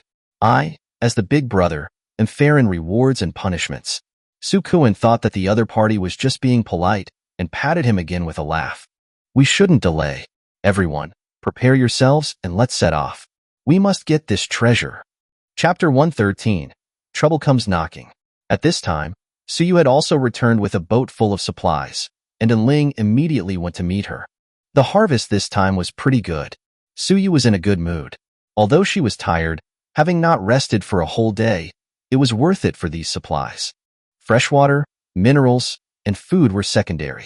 The most important thing was that she encountered a pack of hyenas on the island. This was just a superficial name. In reality, these creatures were likely mutated. Suyu talked excitedly, recounting her entire day's experience.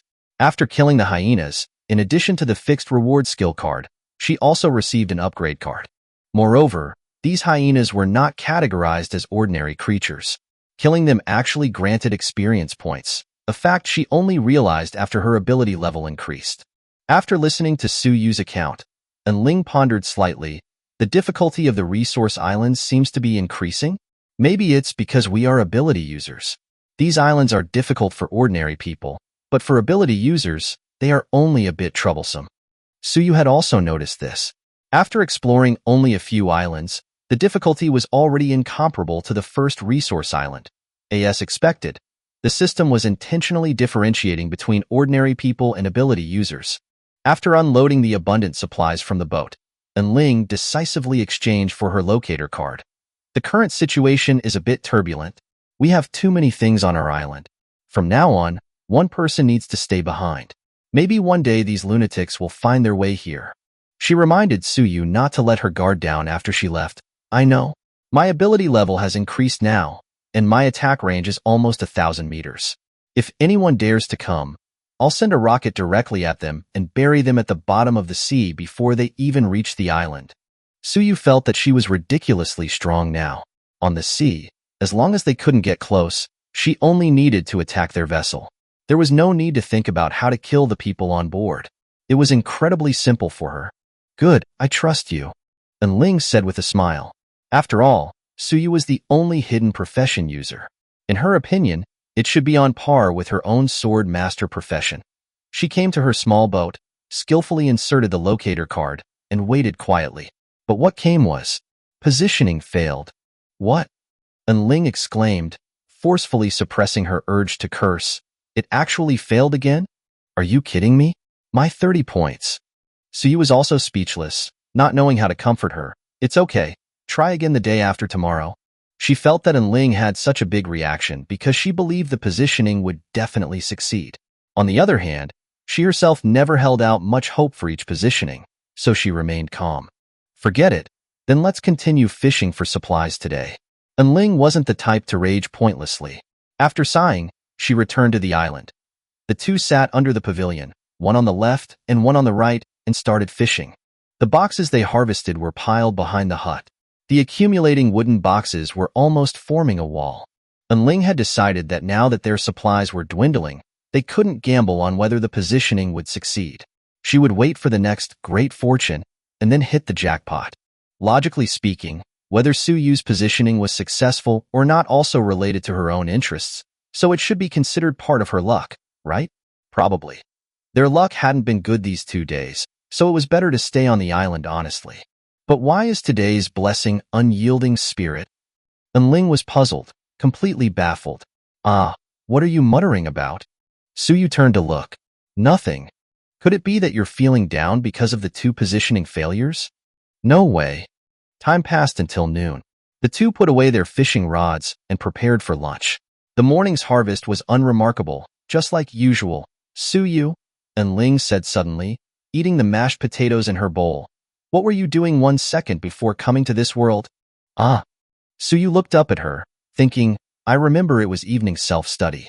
Class was over, and the classroom was chaotic. Then a boy from another class came to give me a love letter. Everyone in the class went crazy, all making a fuss. I had no choice but to take it and open it, but I only saw 5 words before losing consciousness. When I woke up again, I was in this ghostly place. Which 5 words? Be my girlfriend? Who would start a confession like that?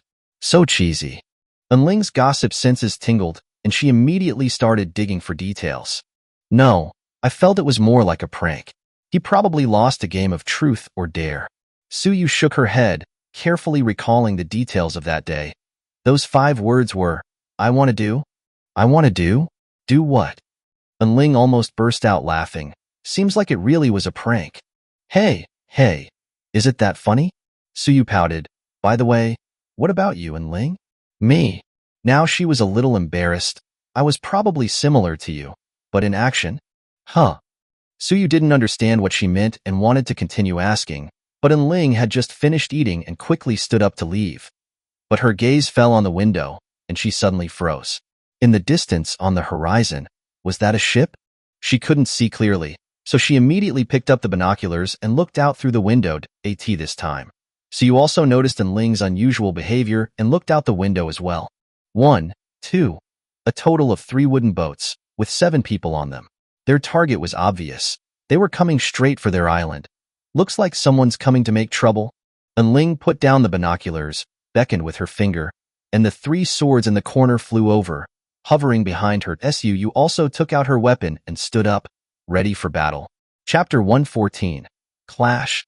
The origin coordinates are actually an island? The fifth brother said in confusion. His ability was physical enhancement, strengthening all aspects of his body.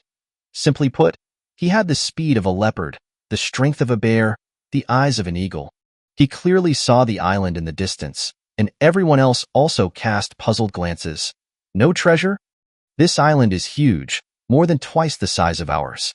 It looks more like a construction island. Standing at the bow of the boat, the fifth brother's deep voice clearly reached everyone behind him. As they got closer, he became more certain of his guess. That's right. There are 2 women on that island. It must be a construction island. Women?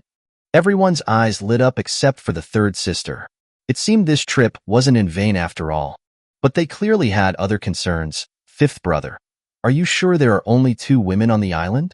Logically speaking, such a large island couldn't possibly have only 2 people. They were worried that the number of opponents was greater than their own, beyond what they could handle. Even if the forces were equal, no one wanted to take that risk. Only 2 people. Only after repeatedly hearing the fifth brother's confirmation did everyone breathe a sigh of relief. Great, we're going to have a feast, Sukuin also became excited when he heard this. He waved his arm and shouted, "Bring the boats closer." On the island, and Ling and Suyu stood on the shore, watching them approach. Soon, they would be within Suyu's attack range. At this moment, Ling finally understood why today's blessing was unyielding spirit. It turned out someone was coming to their door, but she was still puzzled. Her luck shouldn't be this good. The 6th sea area was vast, and it was impossible to be found so easily, especially by 7 people at once.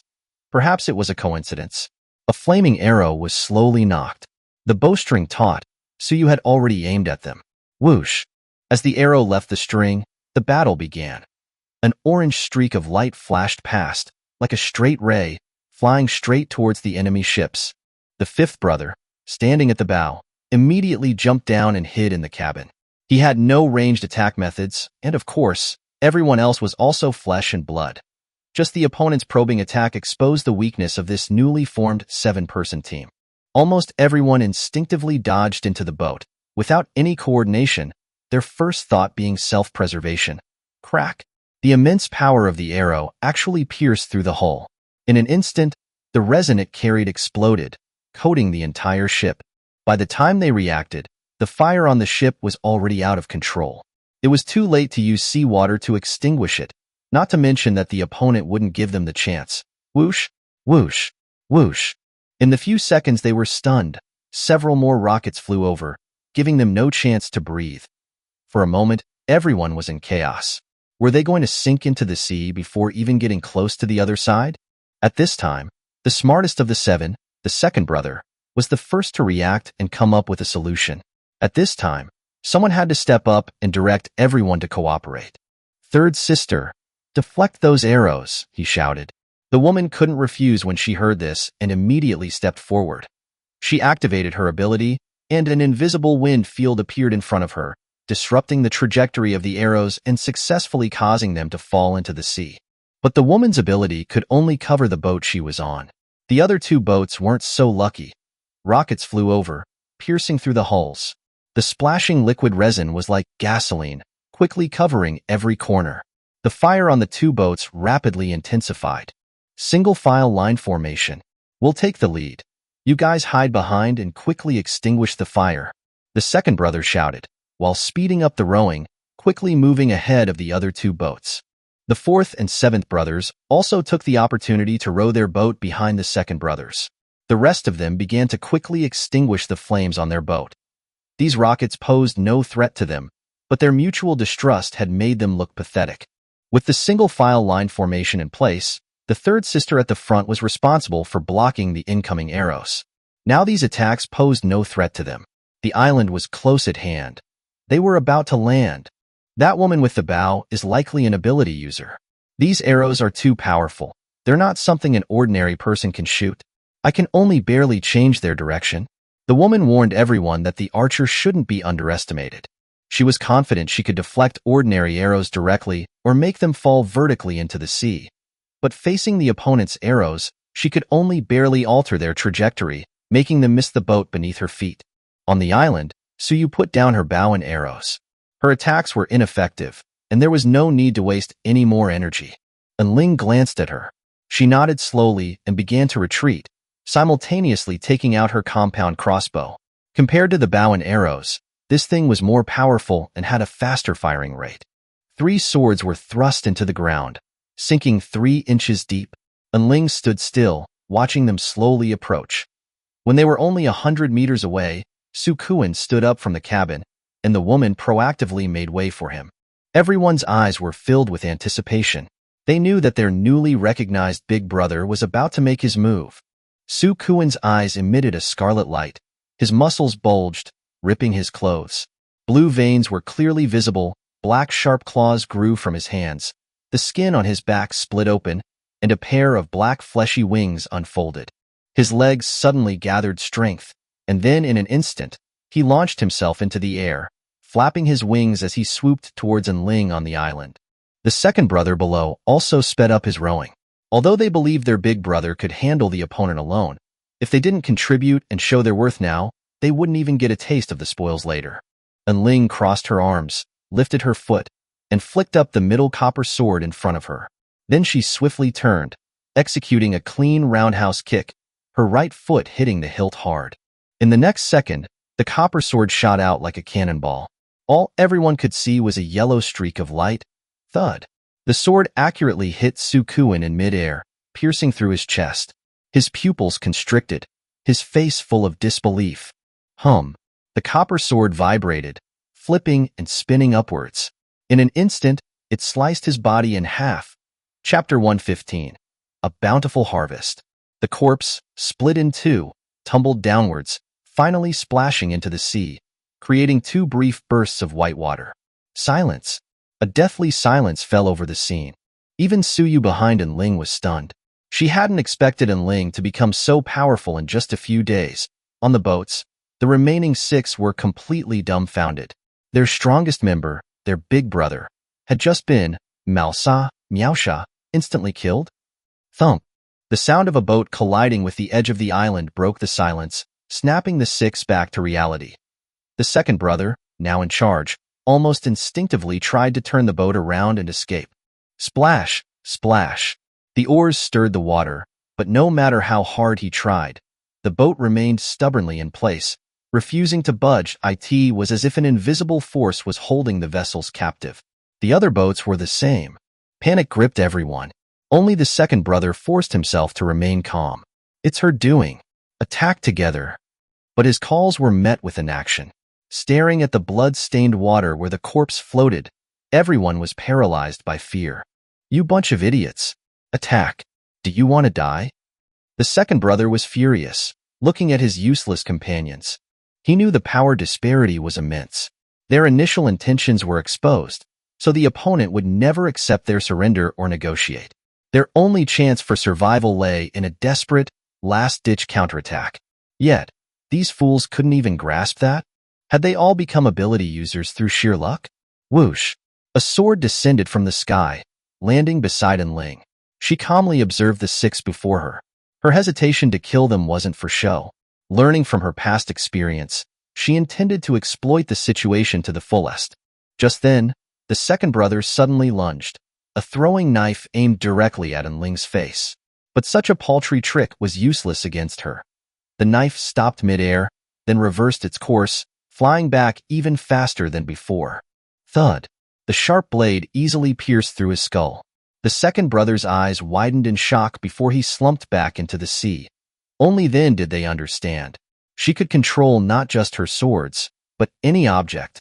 Even cornered animals fight back, let alone humans.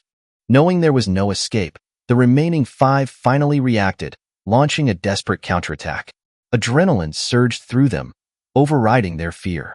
For this moment, the opponent didn't seem so terrifying anymore. The third sister activated her wind field, sending out several wind blades. Ling turned, effortlessly deflecting them with a sword she drew from the ground, then hurled the weapon straight at her. Simultaneously, the 2 swords beside her shot out. In an instant, 3 of the opponents were killed in the blink of an eye. Another was shot down by Su Yu's arrow.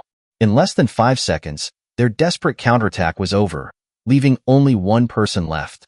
The three swords returned, hovering around her. She looked at the corpses scattered on the ground and the one who had vanished, speaking coldly. I'll give you a chance. Show yourself now, or your fate will be the same as theirs. The sixth brother's ability was invisibility, perfect for assassinations. Hidden in the shadows, his heart pounded. He wasn't sure if he'd been discovered. He stood frozen, not daring to move, not even daring to breathe deeply. If they left, he could quietly escape by boat. But when he looked up, he met a pair of cold eyes staring directly at him. He was absolutely certain she could see him. At that moment, sheer terror shattered his last line of defense. He collapsed, his form becoming visible. Don't kill me. I'll do anything, please, I can spare you. But it depends on your cooperation. The cold voice reached him, and the sixth brother clung to it like a lifeline. I'll cooperate. I'll definitely cooperate. Exchange all your points for locator cards and hand them over. And Ling stood on the shore, looking at the sixth brother on the boat. He complied immediately, opening his light screen and starting the transaction. After forming a team, the team leader could access and share all the points, regardless of the number of members. As long as not all survivors on the island were dead, the island's permissions, including the points of deceased survivors, would be retained, as they were pooled together. In other words, the remaining sixth brother was now the new island leader, and he naturally had access to everyone's points. But the 7 of them only had a little over 300 points combined, enough for 10 locator cards and 2 cornerstone cards. Their points were now completely depleted. Of course, this was their only remaining value. Killing him directly would have wasted those points. Tell me, how did you find this place? And why? And Ling summoned a chair, crossed her legs and sat down, looking at the sixth brother kneeling on the boat. He immediately recounted the events, leaving even Suyu speechless. In the end, the reason they found them was entirely because of the coordinates. Indeed, if I weren't in this position, I'd also want to go to the origin to see if there's any treasure. And Ling chuckled, feeling somewhat helpless about it. If there were more survivors like this in the future, her island would be in constant trouble. But with enough strength, this was just free delivery. Oh right, hand over your cards as well? I'm too lazy to search for them. And Ling stretched, looking languid. Okay, I understand. The sixth brother immediately started rummaging through the backpack on the boat, then jumped onto another boat. A moment later, he placed the collected cards at the bow, and Ling used her ability to retrieve them. She sneered, it seems everyone in your team had their own agendas. Each of them had kept 1 or 2 cards for themselves. No one was foolish enough to contribute everything selflessly. 6 enhancement cards, 1 upgrade card, 2 construction cards. The harvest was far greater than exploring a resource island. It was a pity that survivors invited through construction cards couldn't kill each other otherwise, and Ling would have even considered taking everything from their island, especially those cornerstone cards. But someone might ask, couldn't she invite them and then have them commit suicide? No, that wouldn't work either. They could choose to simply do nothing, staying on the island indefinitely. Indirectly killing teammates was also forbidden, unless they died on the survival island or a resource island. Of course, resource islands could be avoided. They could choose not to go. For the sake of a few cornerstone cards, and Ling wasn't going to bother with such a nuisance. The current harvest was already plentiful. Among all the cards, cornerstone cards were the least valuable. Yan and Ling stood up. The sixth brother no longer had any use. Can I leave now? You promised not to kill me. The sixth brother pleaded as she rose. Yes, I did say I wouldn't kill you. I always keep my word. And Ling turned around. The sixth brother's face instantly lit up with joy. Suyu, she called out, and Suyu immediately raised her bow and shot an arrow through the sixth brother's chest. I did say I wouldn't kill you, but I didn't say she wouldn't either. Chapter 116. A major upgrade. Survivor killed. Obtained construction card *1. Enhancement card *7. The notification popped up on both their light screens. Seeing the information, and Ling instantly understood. So that's how it is. The construction card is awarded based on the island, but the subsequent rewards are based on the number of people. It's practically free supplies delivered to our doorstep, a bunch of overconfident fools. Suyu said angrily. This is a warning. We need to be more careful in the future. The origin coordinates are indeed very likely to attract attention. And Ling put away the cards, and Suyu nodded in agreement. They returned to the house together. They laid the cards out on the table and began discussing how to enhance their island. These 7 people had brought them 28 cards. In less than an hour, their gains were so substantial, it was hard not to be envious. And Ling also discovered a pattern. Playing it safe wouldn't work. If they wanted to quickly establish themselves, they had to plunder. This was a plan arranged by the system, like raising goo. Thinking about it this way, the owner of the Ocean Medical Clinic probably had a similar idea. The 2 cornerstone cards in their hands were a no-brainer. They used them immediately. They then used 3 enhancement cards to expand the hut to 100 square meters. Now, this space was more than enough for the 2 of them to live in comfortably, no longer feeling cramped. But that wasn't all. After some discussion, they decided to use the single upgrade card on the hut. The original 1-bedroom, 1 living room layout was upgraded to 2 bedrooms, 1 living room, and a kitchen, but no bathroom. Of course, they didn't really need one anyway. After supplementing the wood needed for the interior decoration, the entire space looked very simple and spacious, completely devoid of the previous cramped feeling. Now, they each had their own separate bedrooms. However, with this infernal weather, for now, it was still better for them to sleep in the same room, since they only had one fan. Ling picked up the 2 construction cards and examined them. Water dispenser construction card can be combined with a water filter. Pour in seawater, get fresh water out.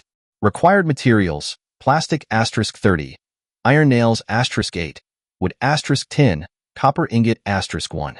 Reward, points *2. Basement construction card. Create your secret base. Required materials, wood *300, iron nails *200, rope *50, scrap iron *50. Reward, points *5. They both paused. A basement? What's a basement for? We already have a warehouse? Suyu was puzzled. We don't need it for now, but having extra space never hurts. And Ling stood up and checked the supplies in the storage chest. They had just enough, so there was no need to trade. She chose to build immediately.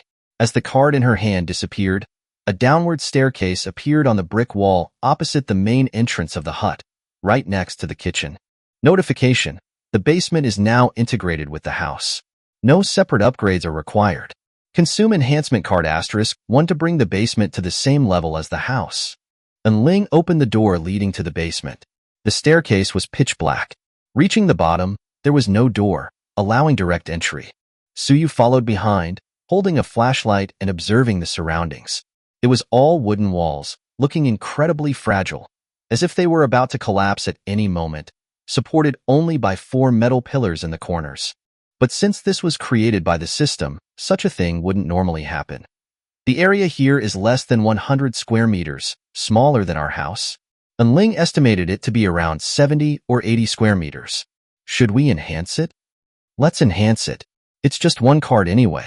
It's so flimsy, it feels like it could collapse at any time. Suyu felt uneasy. If it did collapse, their house would also be affected. Ling nodded. All right. She used one of the enhancement cards. Although the basement's area didn't increase, the wooden walls were upgraded to the same brick walls as the house.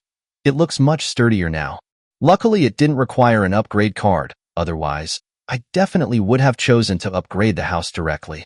The basement would be upgraded along with it anyway. They returned to the first floor and built the water dispenser. Naturally, the seawater filtration device was already integrated. And Ling had initially thought it was just an ordinary water dispenser, assuming its function was to filter seawater, just an enhanced version of the original filter. In that sense, calling it a water dispenser seemed a bit misleading, until she saw the heating button and the copper wire behind it. It was an electrical appliance, and it didn't have any filtration function on its own. That came from the combination. No wonder the construction required a copper ingot. After connecting it to the solar generator, it was ready to use. And Ling placed it in the living room. They had 9 enhancement cards left. They decided not to enhance the house further, but to use them elsewhere. Boat, bed, backpack, weapons. Is there anything else? Seems like that's all, right? Suyu didn't know where else to use them. Her weapon was provided by her profession and could only be upgraded, not enhanced. So these cards were useless for her weapon. Pretty much. Since we don't know what else to enhance, let's just enhance everything we can. And Ling said with a smile. There wasn't much to think about. If she only had one card, she might have considered it. But now she had 9. Based on current information, legendary weapons couldn't be enhanced. She instantly understood. Enhancing a weapon meant improving its quality. Crafted weapons were of normal quality by default, meaning it would take at least 4 enhancement cards to make a legendary gold quality weapon. The first enhancement card upgraded the epic copper sword to legendary quality. Now, all 3 of her swords were legendary. The second enhancement card enhanced the pasture, adding a wooden shed for the chickens. The third enhancement card enhanced the warehouse, adding a simple mechanical lock to the door for extra security. Then, they each enhanced their spatial storage backpacks, increasing the capacity from 16 slots to 24. Next, they enhanced Su Yu's simple wooden bed and their respective navigation locators. And Ling enhanced hers once, and Su Yu twice, finally bringing them to the same level. They're all gone already? Su Yu looked at Ling's empty hands, feeling like the cards had been used up without accomplishing much. Enhancement cards, they're still a bit lacking compared to upgrade cards. And Ling looked around, very satisfied with the improvements. This was practically their biggest upgrade yet. Chapter 117. Luck finally favored me once. Until the next day, the two of them continued their usual routine, washing up and preparing breakfast. Stepping outside, Ling was slightly taken aback by the calm sea. The bodies of the survivors she had killed yesterday had all disappeared, without even a trace of blood left. Only a few dilapidated wooden boats remained on the sea surface. Could they have been eaten by fish? But surely not so cleanly. These wooden boats were just an obstruction here, so Ling directly picked up her bow and arrows, firing a few flaming arrows to set them all ablaze. As for yesterday's prayer of disabled but determined, she just wanted to say that the pendant had underestimated her. Those few professionals hadn't even made her waste much energy. She turned and walked into the shower stall, skillfully twisting the pendant, then cupped her hands to gather a handful of clean water and washed her face. Soon, a rooster head pattern appeared in her vision. Prayer pendant bonus acquired, good luck and fortune, God's right hand, resource gathering probability triggered for 1-10x drop. Remaining time, 17 hours, 21 minutes, 29 seconds. This time it should successfully locate something, right? Don't tell me there's something collectible on the construction island. And Ling refused to believe her luck would be consistently this bad. What are you mumbling about again? Dinner's ready. Su Yu's voice came from the living room, and Ling exited the shower stall and entered the house. The cool-down is almost over. This time the location will be 100% successful, and Ling said confidently as she sat down, picking up a piece of bread from the table and starting to eat. It's okay. Since we need someone to guard the house, that means we have 2 chances. If you fail, I'm here, Su Yu said, evidently misunderstanding and trying to comfort her not to worry too much about the outcome. Just you wait and see. After quickly finishing her breakfast, Ling went outside. Taking advantage of this free time, she used her ability to transfer all the boxes behind the house into the basement. That looks much tidier. Then she glanced at the ranch. The hens were still lively and jumping around, clearly unaffected by the weather, but they still needed to drink a lot of water every day. It was evident that even Rooster Brother was afraid of the heat.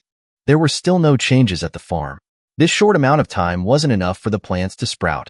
Soon, Ling's locator finished its cooldown. Su Yu also came out to witness the miracle. The card slowly entered the interior of the locator and disappeared, and the pointer on the green screen above began to rotate. Time passed second by second. This location process lasted a full 3 minutes, and Ling's heart began to pound with anxiety. It wouldn't fail, would it? Just as this thought surfaced in her mind, a notification popped up. Location successful. Coordinates, 55, 55. It worked. Su Yu behind her breathed a sigh of relief. But isn't that distance a bit too far? We have to go even if it's far, Ling said, not surprised at all. Every time, her randomly generated resource islands were indeed getting farther and farther away. Anyway, the wooden boat was electric, so what was there to fear? That's true. It's rare for our luck to be good for once, Su Yu said with a smile. This time, you'll be responsible for guarding the house. Who knows when someone might come knocking again? Ling said seriously. I understand. After all, our coordinates are too special, Su Yu nodded solemnly. But she was still a little worried. After all, Su Yu's ability level was what it was, and encountering abilities that countered hers could be very troublesome. Take this first, just in case. And Ling pulled out her current most powerful trump card from her pocket, the pink Glock 18. This? Suyu was startled. When had they started to trust each other like this? She certainly understood the power of this thing. She had personally witnessed it killing and awakened with a single shot. With it, plus her professional bonus, she really couldn't think of anyone who could currently be her opponent. Cut the nonsense and take it. If those 7 people from yesterday come back, do you think you can win without me? And Ling stuffed the gun into her hand, not giving her a chance to refuse. There are 13 bullets left. I understand, she nodded, putting the gun away. She didn't need to adapt to how to use this firearm. The specific trait of her profession gave her an incomparable familiarity with gun-like weapons, something she didn't have when holding a bow or crossbow. Take this too. So you brought plastic buckets from the house. Fresh water was an essential resource they needed to replenish on every trip to a resource island. Ling put all the plastic buckets into her backpack. We're out of wood too. We need to chop some wood this time, she added. Most of the excess wood they had before was obtained from trading. After several rounds of consumption, they now had less than 100 pieces left. Suyu, give me your axe and pickaxe, she said, remembering as she stood on the boat. With the control of her ability, she could even triple her output, adding her own manual labor, and with today's prayer bonus, the production would be terrifyingly high. Suyu immediately ran into the house, fetched her tools, and handed them to Ling. Now that preparations were complete, she could finally set off. I'm going. Ling started the propeller, and the small boat began to slowly leave the island. Suyu stood on the shore, waving her hand in response. Smooth sailing. Soon, the island behind Ling grew smaller and smaller, eventually disappearing from sight altogether. She lay down in the cabin to escape the heat, boredly looking at the world chat. Such a far-off resource island. I hope the supplies are really abundant. Based on past experience, it would take at least 4 hours to reach the destination this time. It was too long. It seemed she had to find a way to upgrade the wooden boat. If it weren't for the information leak about the construction card, which had triggered a wave of team-ups, and the possibility of encountering other drifting survivors on the sea at any time, she would definitely lie down in the boat and take a nap. Meanwhile, in the 6C area, coordinates 6666, this young woman had just woken up in the boat. She habitually looked out the window first, observing the situation on the sea. As her gaze turned southwest, she noticed a small protrusion on the distant horizon that contrasted sharply with the smooth surrounding plain. She picked up the monocular telescope on the table and looked there. It's actually a small island. The young woman clearly remembered that there had been nothing there before. There was only one possibility. This was a suddenly refreshed resource island. Looks like even this young lady has a lucky day. The young woman was in a good mood. How could she miss a resource island so close by? Of course, she knew that this was an island located by someone else, but what did that matter? This world was a place where the strong preyed on the weak. She immediately steered the boat, turning it towards the island. Chapter 118.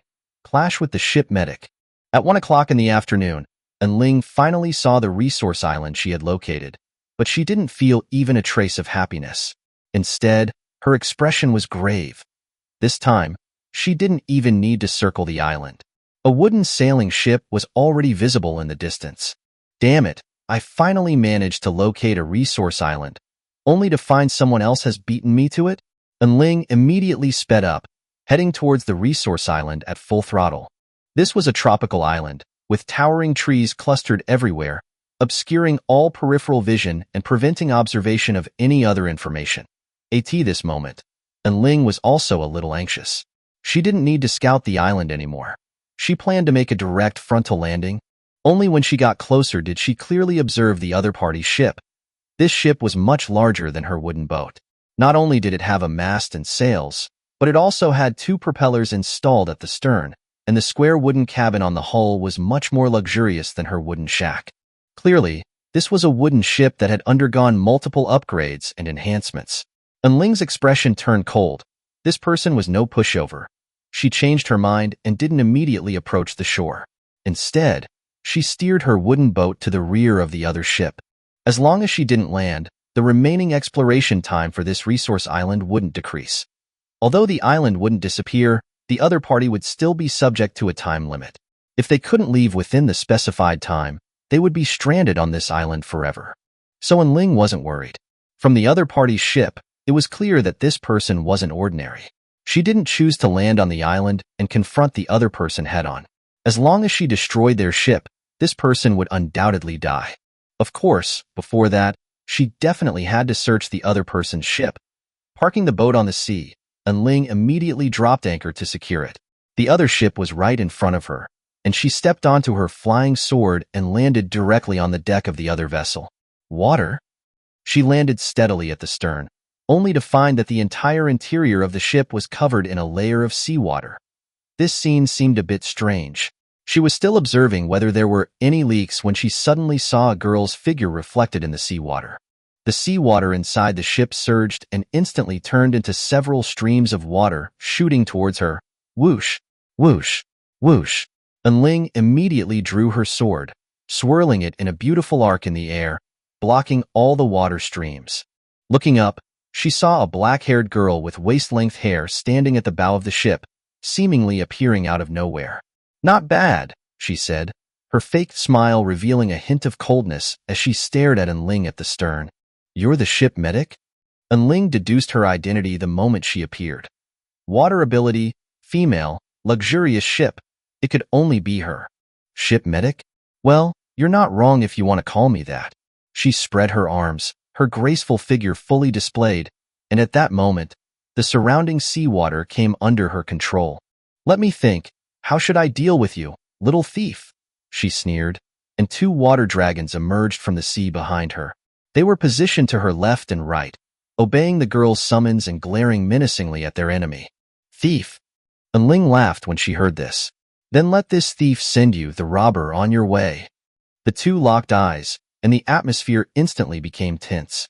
The two water dragons lunged forward first, opening their giant mouths as if to devour her, while a huge water curtain rose behind her, blocking Ling's escape route. Although her ability lacked offensive power, her control was top-notch. As long as she could control her opponent, she could easily drown them. This was the sea, undoubtedly her home turf. The massive water currents collided, forming countless splashes that fell from the sky. The girl spread her arms, closed her eyes, listening, enjoying, and bathing in the falling water droplets. This was her own exclusive art. The seawater soaked the girl's clothes, revealing the alluring contours within her white short sleeves, and her black hair clung tightly to her back. She wore a smile. She had seen too many jumping clowns like this. But soon, her smile froze, because there was no sign of her opponent in front of her. Whoosh! A sword cry sounded from her ear and rapidly amplified. Without even thinking, the girl's body instantly became transparent and then turned into a puddle of water that scattered across the ship's hull. Shick!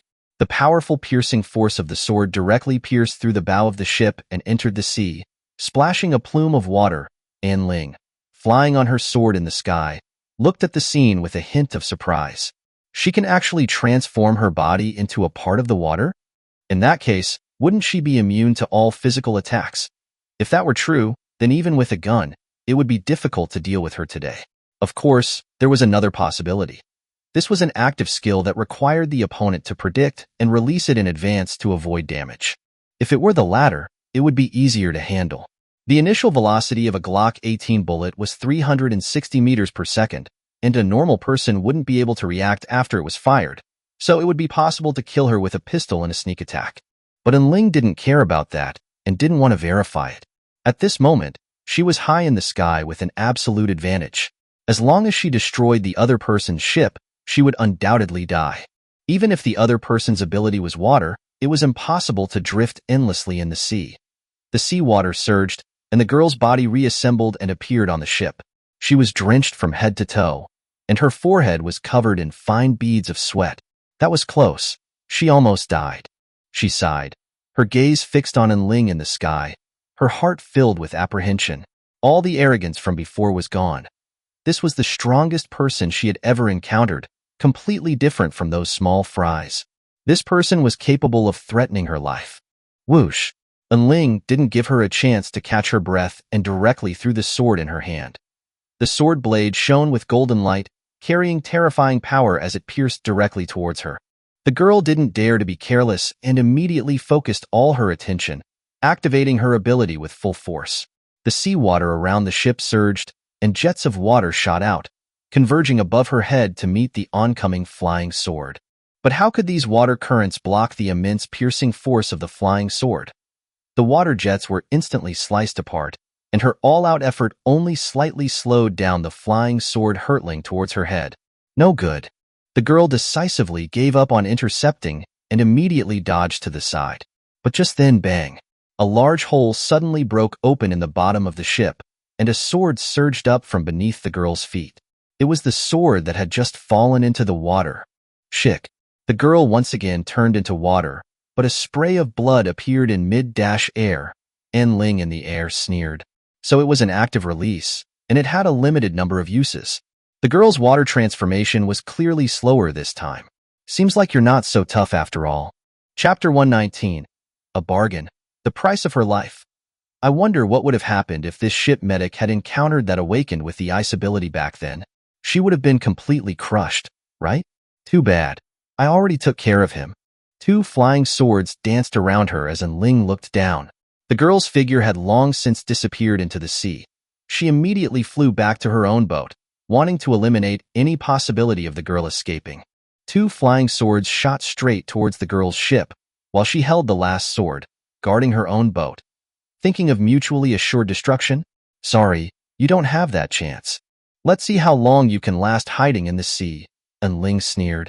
Today, she would make the girl pay for trying to rob her resource island. Wait. The girl's figure appeared above the sea. She hadn't expected her trick to be seen through so easily. She had originally intended to use Ling's boat as leverage, but now she had no choice but to reveal herself. The girl had a deep wound on her left shoulder, bone deep. She was panting, drenched in sweat, relying on her ability to stand on the sea's surface. She was nearing her limit. Seeing that Ling still hadn't stopped her actions, the girl panicked. She immediately took out 5 cards and shouted, "We can talk." The two flying swords stopped in midair above the girl's ship, and Ling turned her head and squinted at her. In the girl's hand were 5 red cards. "I could just kill you and take them," Ling said bluntly. "I was wrong in this matter. I apologize to you. I shouldn't have been greedy and fought with you for this resource island," the girl said sincerely, but her hands didn't stop moving. She took out another cornerstone card and easily tore it apart in front of Ling. The torn card instantly vanished. She was demonstrating to Ling that she had the absolute confidence to destroy these cards before Ling could kill her. These cards are extremely durable against any external force, but in the hands of a survivor, they're as fragile as paper. Interesting. Ling raised an eyebrow, tucked a strand of white hair behind her ear, and sat down on the edge of her boat. So you think 5 upgrade cards can buy your life? The girl frowned at her words. Ling continued, "You should understand that with my strength, it's easy for me to get these. They're not rare, and moreover, they don't help improve my strength at all. I can increase the price." The girl pondered for a moment before speaking, then took out 5 enhancement cards. "Not enough." Ling shook her head. The girl became somewhat exasperated. "This is all I have. You'll get nothing if you kill me." "So what?" Ling's expression turned cold, and she stood up. "Compared to these cards, I'd rather kill you, robber, to vent my anger." "You." The girl gritted her teeth, her whole body trembling. The wound on her shoulder oozed blood due to the tension in her muscles, and her face became even paler. Ling ignored her and made a throwing motion with her sword. "This is all I have left." The girl took out 8 cornerstone cards. At this moment, she had been pushed to the point of no return by Ling's imposing manner and was prepared for a final, desperate gamble. "Otherwise, even if it means my death, I'll destroy your boat." Ling certainly wasn't afraid of her boat being destroyed, even if she couldn't stop the girl's waves. So what? At worst, she could just have Suyu sail over to pick her up, so from the beginning, the girl's threats hadn't been threats at all. "All right, deal." Ling suddenly spoke and lowered the sword in her hand. "Let's just consider it making a new friend." She grinned. This sudden change caught the girl on the sea off guard. She had been tricked. The other party was just forcing her to offer a higher price. But now it was too late for the girl to react, and judging by Ling's previous demeanor, She didn't seem to be joking. She really would have killed her. She didn't dare to gamble. After all, her life was in Ling's hands. However, I have one small condition, the girl said weakly, but quickly added, fearing Ling's displeasure. It won't affect your interests, it will just take a little time. Tell me. Ling didn't mind. After all, she held the initiative. My condition is simple. Since words are just words, I need time to recover from my injuries before I can fulfill my promise, the girl said formally. How long? Ling wasn't surprised. After all, the girl was operating under the label of ship medic. Healing her injuries was just about bolstering her own fleeting sense of security. The girl held up 3 fingers. 3 hours. All right. Seeing Ling nod and withdraw her weapons, the girl dared to move towards her ship. Why now? Her ship was more than half flooded and would sink soon. She patched the hole with wooden planks and then used her ability to throw all the seawater back into the ocean. A sharp pain came from her left shoulder. The girl gently touched it with her hand, and the surrounding flesh turned into water and began to merge. A few minutes later, the wound was healed. Beneath the torn white short sleeve, her pale skin was visible, along with a broken black strap. The girl immediately sat down on the boat to rest and took out food to replenish her energy. Hey, what's your name? Ling had somehow appeared at the bow of the girl's ship, less than 3 meters away. Li Xinyue, the girl replied flatly. After finishing her food, she changed positions to rest, but her eyes never left Ling, her hand tightly gripping the cards. Don't be so nervous. I always keep my word. There's no need to lie to you. Otherwise, I would have already attacked, wouldn't I? Ling sat down, her feet resting on the wet deck, looking at the girl with a faint smile. It's hard to fathom a person's heart, Li Xinyue said, not letting down her guard. Seems like you have a story. Can you tell me why you're out here running an ocean hospital? Is it really because you're confident in your strength? Ling hugged the 3 swords and placed them on her lap. Riches and honor come from danger. Ling didn't refute the girl's answer. She agreed with the saying, but only half of it. They exchanged a few awkward words, and 3 hours quickly passed. All right, time's up. Ling stood up and returned to her boat. Can you give them to me now? Li Xinyue didn't speak, but placed the cards at the bow of her ship, allowing Ling to take them. At this point, she had no leverage left and had completely given up, only hoping that Ling would keep her promise. Ling took the cards and steered her boat towards the resource island. I have a feeling we'll meet again. Seeing that Ling had kept her promise, Li Xinyue finally breathed a sigh of relief and quickly turned her ship to leave. Her only response to Ling was 4 indifferent words, "Fate is fickle." Ling stood on the shore, watching until the girl was completely out of sight. She chuckled and turned to enter the island. Meanwhile, on the other side of the resource island, the churning seawater gradually calmed. Chapter 120. To get rich. Ling flew on her sword above the island, overlooking the entire landscape. The island gave her a strange feeling, but she couldn't quite put her finger on it. The perimeter was entirely composed of towering, straight ancient trees with lush foliage and trunks nearly a meter in diameter. Beyond this ring-shaped forest lay a grassy plain and, at the very center of the island, a mountain peak. This peak was different from ordinary mountains. It had no summit. The top was flat, making it look like a volcano. But the lush green vegetation covering the entire mountain told Ling that it definitely couldn't be a volcano. Soon, she arrived above the peak and saw its full view. The top of the mountain wasn't flat ground, but a basin-like depression containing a crystal-clear lake. In the center of the lake was a small platform, or perhaps an island in the lake, on which sat a treasure chest. Around the inner walls of the basin were numerous protruding ores that could be mined. The back of the mountain mirrored the scenery she had seen upon arrival. The entire resource island was a perfectly symmetrical circle. At this moment, Ling hovered above the peak, taking in the entire island. Wait, there are no animals on the island. She suddenly realized that there wasn't a single animal, or any other kind of food, visible on the entire resource island. The overall structure was very simple. This was a resource island specifically for gathering. Its total area was even larger than the other resource islands she had landed on before. The lake in the basin at the top of the mountain was undoubtedly a precious source of fresh water. Because, from the beginning, whenever a water source appeared on a resource island, It was always fresh water. This was the experience Ling had gleaned, but she still slowly descended to the lakeshore, scooped up some water in her hands to examine it, and only after confirming it was indeed fresh-watered, did she take out the 30 plastic buckets from her backpack and start carrying water. As she was filling the buckets, she looked up at the treasure chest in the center of the lake and let out a puzzled sound. There was a lock on the treasure chest, of course, but unlike before, this time it seemed to be a combination lock. This is the first time I've encountered such a strange situation. And Ling felt a sense of novelty. After filling the water buckets, she headed towards the center of the lake. Reaching the center of the lake might be troublesome for others, but for her, it was a piece of cake. The bottom of the treasure chest was integrated with the ground, a standard feature, nothing new. Clang, clang, and Ling knocked on it with her hand, producing a clear metallic sound. This treasure chest is made of metal? This was completely different from the usual wooden chests. On the front was a square recess with a grid dividing it into 9 smaller square recesses. 9 metal blocks lay on the ground, each inscribed with numbers from 1 to 9. Rules: the sum of each row, column, and diagonal must equal 15 to unlock the treasure chest and double the reward.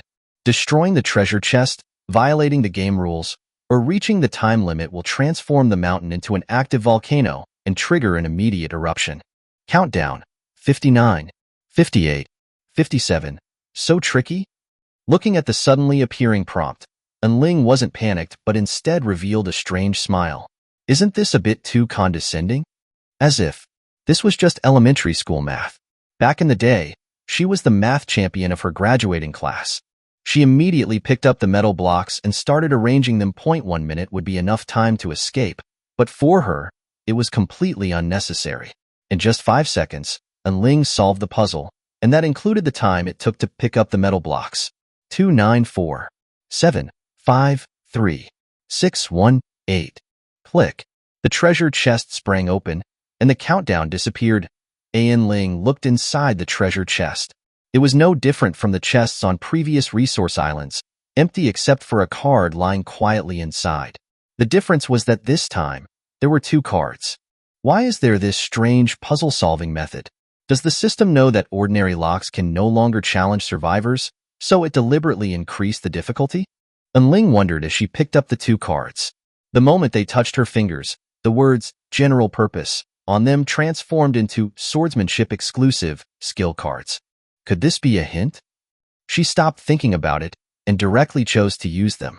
Current level: LV. 6 basic swordsmanship. This was also the only card among all the cards that could directly enhance her strength. This island was unremarkable, nothing else worth paying attention to. Next came the tedious task of mining and chopping trees. Ling had brought 2 pickaxes, which she could control simultaneously using her ability. Coupled with the prayer's blessing, her efficiency alone was comparable to several people. After 6 hours, she finally finished collecting all the scattered ores inside the basin. The quantity of various ores was quite substantial. Whether it was coal, iron, or copper ore, the quantity exceeded 100 for each. During this time, she also obtained a new type of ore, tin ore. After smelting, it could be combined with copper ingots to create bronze, which was of higher quality than copper. Strictly speaking, even bronze wasn't as good as iron, but that was the system's setting. After all, having arrived in this world, one couldn't rely on common sense anymore. After mining the ores, Ling returned to the outer edge of the island, ready to chop some trees.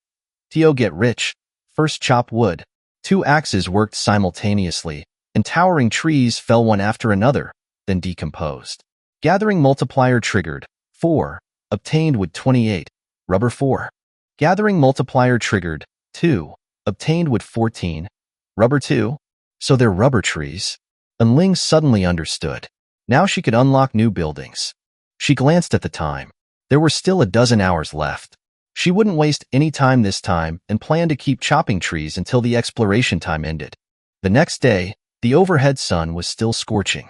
Suyu woke up early, finished washing up, and ate breakfast alone, gazing at the sea outside the window. Why hasn't she come back yet? It's been so long this time. She couldn't help but worry, but considering Ling's strength, she shouldn't encounter any danger. Anyway, there were still a few hours left before the time limit. All she could do was wait patiently. It just so happened that she could set off after and Ling returned, taking turns with each other. Just then, as she sat under the gazebo, picking up her fishing rod to fish, the shoreline beneath her feet suddenly extended a short distance. The island's area has expanded. Suyu immediately opened her interface and found that her points hadn't decreased, making her even more puzzled. Strange. Can you find cornerstone cards on resource islands?